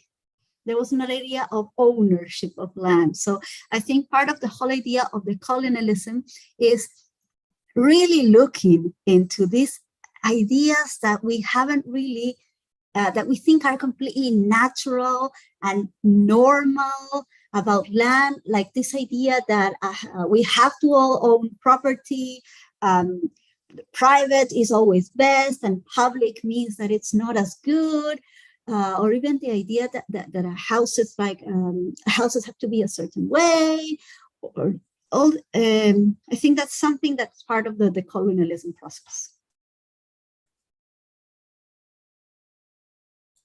Thank you for that wonderful answer. I'm sure there's many, many other questions. Giovanna, do you want to lead the remainder of the questions? Yes, Jennifer have a comment and a question. Maybe she can go. Yeah, thank you, Giovanna.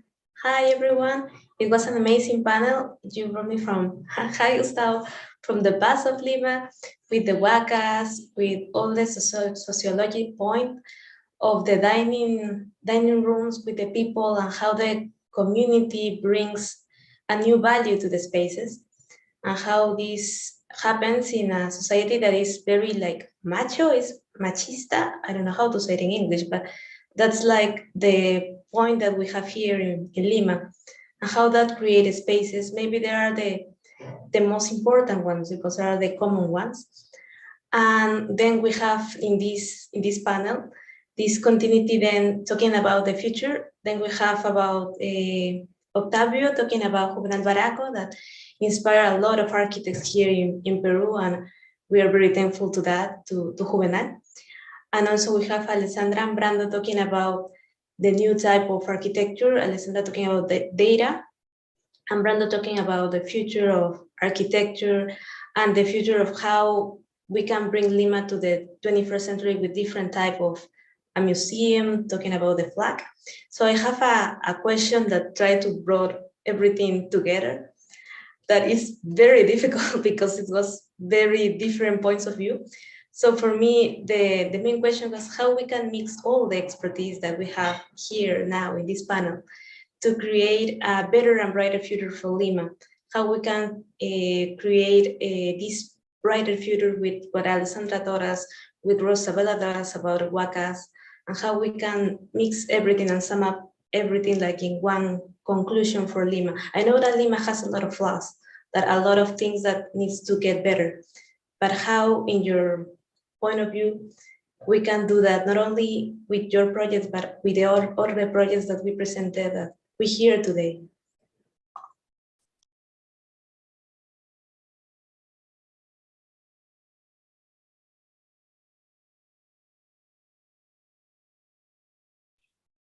Well, I think I'm going to try to answer your question, Jennifer. In fact, I think that there are many ways that we as architects can work in order to get the ideas, the things that you mentioned done. For instance, I just listened Rosabella talking about the Huacas, which in fact I personally appreciate a lot, and I'm in love with that Asian architecture and those remindings from the origins and of this sector, of this piece of land, and I think that there are some examples of bringing together and trying to preserve these ruins, these ancient constructions, and why not making some money in order to invest in the preservation of the ruins and maybe some other ruins, like the Huaca Pillaca and its restaurants, and maybe some archaeological museums, site museums, like the Pachacamac Museum, which is a beautiful building, not so long inaugurated. So I think there are many ways. Of course, I think that we all know that the society in which we live is so machista. No, there is a lot of presence of the figure of the man. I think that the new times must bring a change in our perception of the reality. We as humans, we as individuals, with our community. I think that the global movement is going in that direction, and I think that in not so much time, the reality in this place, in our city, in our country, in our region, in Latin America, will be changing. And trying to answer quickly some questions. Once again, I listened to Rosabella talking about Washington, and I remember my trip to Washington so many years ago. And in fact, it's surprising for Latin America coming to this place, to the mall, this enormous public space surrounded by these public buildings, museums, government offices. So in a way, I think that the scale of the city has a lot to do in these spaces and these public spaces, of course. As Octavio said, and a question of Gustavo, yes, in fact, I developed a museum that I think that is designed under the current movement, using a lot of technological tools, using a lot of computer softwares. But I think that, and I think that everybody knows that technology is going so fast, is taking steps and steps more and more quickly, that if we not have an open mind and continuously keep learning,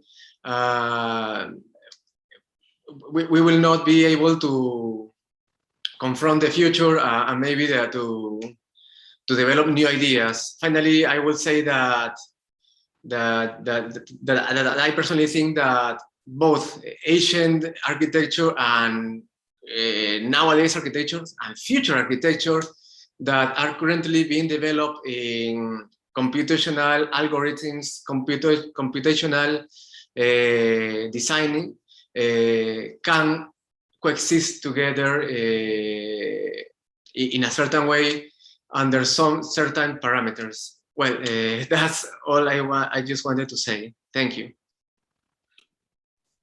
Thanks, Brando. Yeah, Sorry, continue, Alessandra. Go ahead. In my opinion, I think how we can join our past with our future. I think Lima has a lot of historical information, a lot of heritage, like wacas and architecture.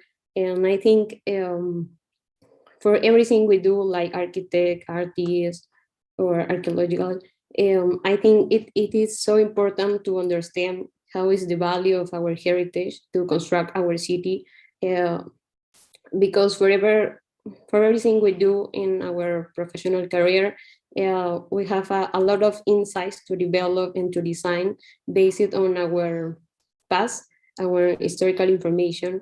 And I think it is so important to put on the table, to put on the urban agenda, to design and to plan our future based on our past. Not only for put on value, also for transform and educate the new generations about what happens in our territory.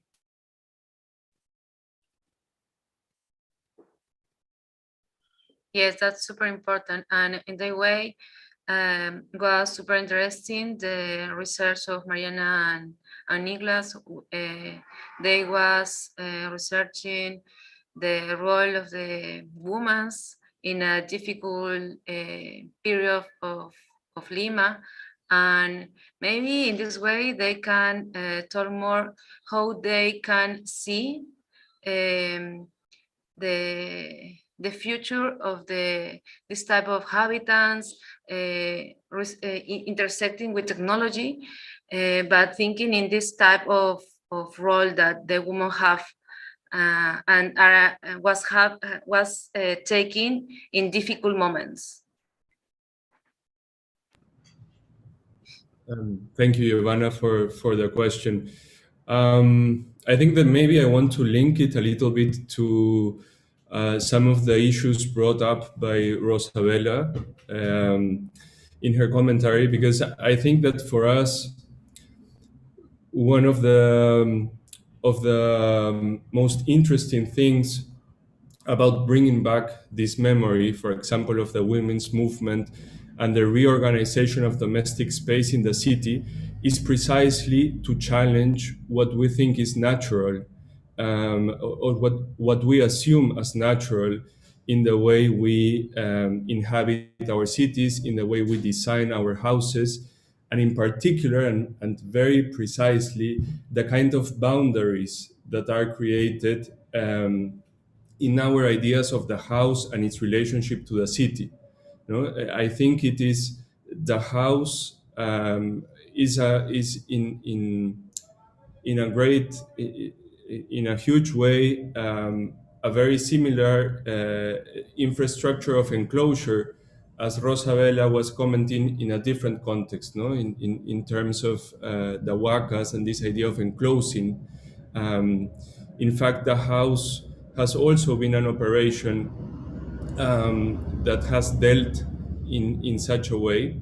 And the house as an artifact of enclosure, as an artifact that has very strongly separated the private from the public, the domestic from the political and the city, I think that has been challenged in many ways in our cities and in our history, if we look into it. And I think, for example, the experience of Villa El Salvador with comedores populares was a very almost melting pot of this new domestic life that was challenging all these barriers between the public and private. And I think that it is extremely important to look at the future by first challenging what we assume as natural. And I think memory is very useful to research and work in that direction. Yes, completely. Thank you, Nicolás. Alberto have some questions and comments? Yes, thank you, Giovanna. Firstly, amazing presentations were really inspiring in different dimensions about how we are related with our and as well how we are connected with memory, which is really important for our culture in terms of Latin Americans, as well of how we are dealing with this issue connected with decolonialism, because it's something that is still present in our culture in terms of how we are reconnected with the land and all this idea of property, as Rosabella mentioned before. In those terms, I'm just still wondering if the digital environment, the digital context in which we are actually living is helping us to be, in a way, to be reconnected with our heritage, with our culture. And my question for all of you is how the digital is in a way helping us to be again reconnected with our heritage in different ways.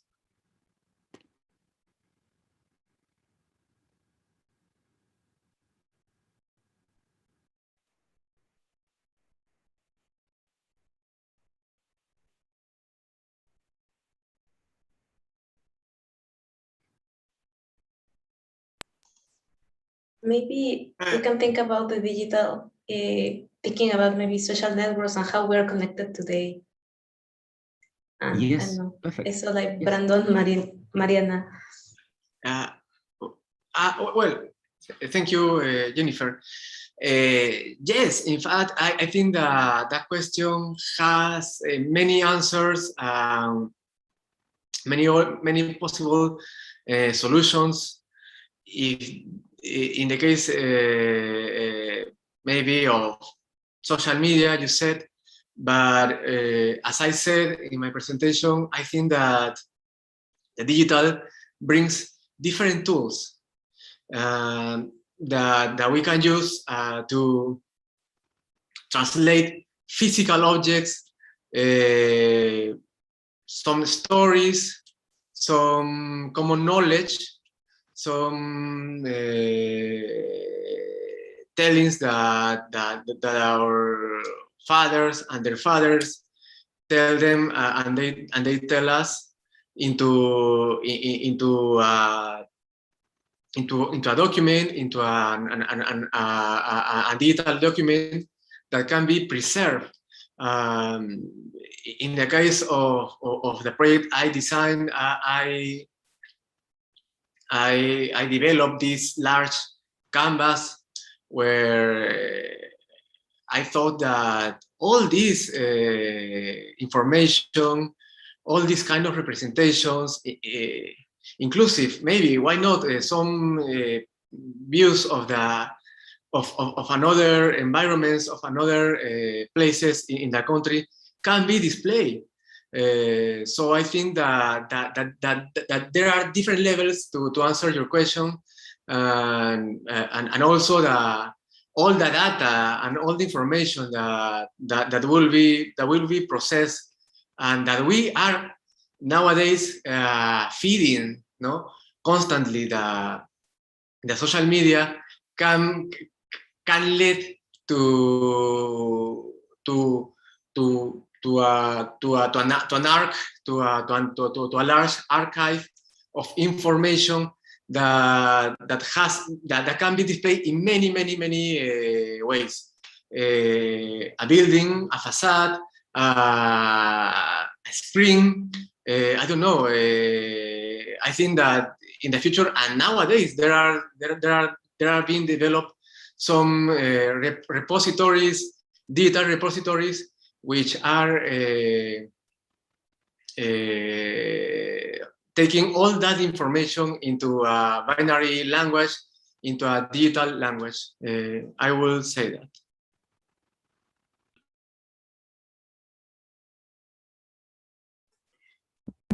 Well, maybe Rosabella. Yeah. Well, I'm also thinking that one of the things that has happened with the pandemic is that I have read some time ago that in other countries, the importance of cell phones, because sometimes our computers have ended up being shared. Cell phones tend to be like a smartphone can be the most important tool that a family has, and it often is like the personal tool of most people. But also imagine imagine the consequence of having like a little personal computer on you, especially if you have access to data. First of all, let's us think that we are able to have the existence of something like citizen archives, which we have had before, and they become more democratized. And I have relied on this kind of citizen archives, which are often, they are typically disorganized because they are typically people just getting information and dumping it into spaces for people to share. Oh, I found these old pictures, I found these old archives, and they just dump it. Okay. There's nothing curated, there's nothing organized, there's nothing of the sort, but it's available, it becomes available. And I think that is a right that we should be, right now we take it for granted. It has been threatened in the past, but I think the right to have an open internet, and not just have internet for everyone, but for the fact that a little kid running a TikTok has the same right to have the same fast internet as Amazon. And I think that is a right that we right now take it for granted, but it has been threatened in the past. So given the fact that for some people, the future of education, I wonder how many bullied kids will say, you know what, I don't want to go back to school. I'm happy having school where I am. I'm happy going to online school because as long as this kid has the technology. Second, the fact that we have all this vast amount of information that are right now, it's unorganized, uncurated. And imagine how is it that we can use it if it becomes more accessible. I think the trick right now is working out the kinks to how to make all this technology more accessible and more user-friendly. I don't know if you've heard everyone here has heard of the next billion users project. And it's basically run by the evil guys at Google, but the premise is wonderful. And the premise is basically saying, who are the next billion users we are not reaching? Yes, the next billion user project. And it's saying, who are the children who are not using technology because they're finding difficulty? For example, why are our grandmas and sometimes even our mothers saying, oh, can you help me again? Do this, do this, do this. Why is technology not intuitive for these people? Who are the people that we are not reaching? Who are the people who still don't have access to internet? Who are the people who still don't have access to many things?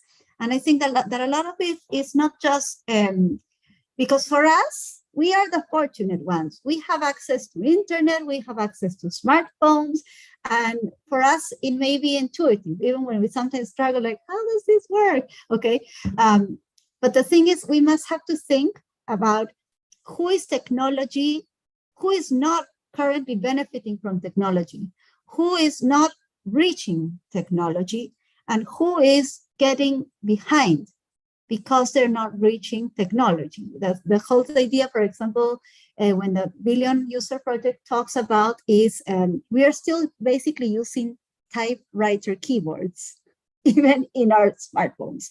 And of course, they work for a lot of places, but I think that in India, they hate those keyboards. They absolutely don't work. And that's like the first market where there is a demand for a better keyboard because the typewriter keyboard is not the best thing.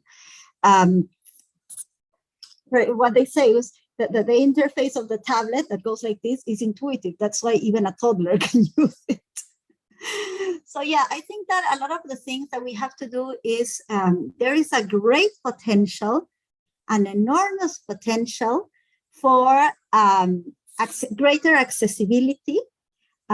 We still have to curate that information, that great information, so that people know how to access it, know how to use it. We all know that knowledge is power. We know that in many cases, people who have had all the stacks against them, they have often used information to be able to win cases against all odds, or to achieve even small victories against all odds. And especially, but we have to work on how is it that not us, we have technology that is accessible to us, but we have to go beyond that and think, first of all, who is not getting the benefits of technology? Okay, and how can we make sure that why is it that people are not getting those benefits, and how can we tailor this technology and this digital technology for the people who will need it better? Because we have seen that during the pandemic, people were extremely creative with how they used and shared technology because of dire circumstances most of the time. But that is something that people shouldn't have to, people should have an easier time in that sense. And so one of the things that I realized, I think that the future of technology, especially for a lot of things, but including how to improve their cities, is now, okay, we have the fun stuff. I think the future is going to be how to make this more accessible to everyone.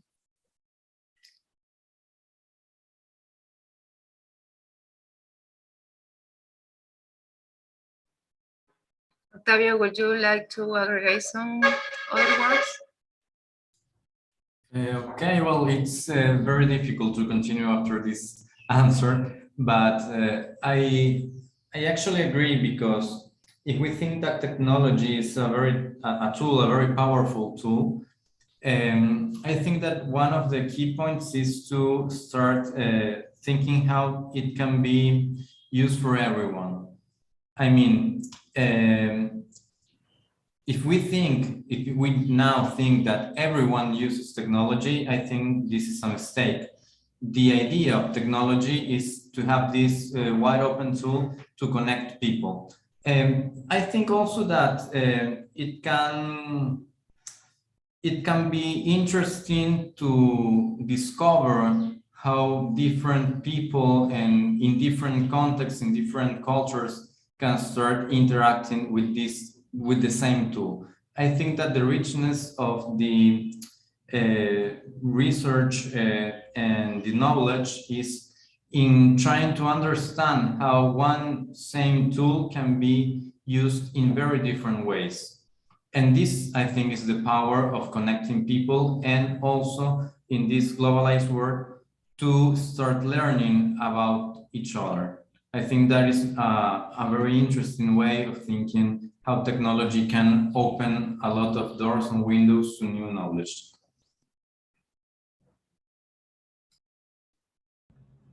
I agree. Well, today we have, thank you, Octavio, thank you to all the presenters. Today we have an amazing presentations. We can go out with more questions than answers, I think. And that's super, super awesome, because we are making the present, but thinking in the future, and also revaluing our past, our ancient cities and our landscape. And I think that is super conscious for us and for the next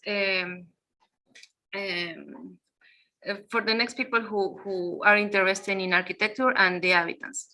And in that way, my last thank you for all.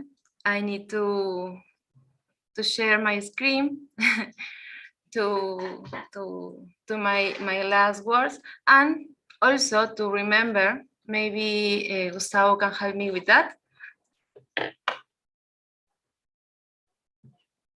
Also remember that tomorrow, yeah, Gustavo. Oh, yeah. Sorry about that. Just to remind everyone that tomorrow we have a wonderful doctor consortium led by Neil Leach and a special panel guest with Patrick Schumacher. And I've been following the doctoral consortium, and it is wonderful. So please look at the archives and catch up. So last week was Deleuze, and the week before, I think, was Derrida. And Peter Eisenman was on that one a few weeks ago. And last week were the people that wrote the books that were foundational knowledge of Deleuze and architecture. So please check it out so we can be revolutionaries together. And I think that the next one is for next week would be, so the combinatorial design with WASP event. And that is a part of our digital tutorial initiatives that are happening twice a month. And hopefully, Giovanna and Alberto are here. We're going to unveil some new programs exclusively in Spanish and from South America and all Spanish speakers from around the world.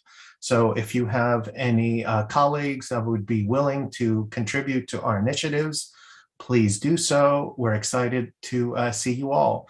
But thank you very much for today. I am so excited. I think I probably wrote for an hour all the questions that I had for today. So thank you. And Giovanna, take it away. Yes, thank you so much for all, and for make this wonderful presentation, for make this today a piece, an important piece to start thinking in decolonialism, in architecture, and in the future for Lima and South America. Thank you so much for all to join us. Goodbye. Thank you very much. Thank you, everyone. Bye. Bye-bye. Thank you. Bye. Thank you. Bye. Thank you.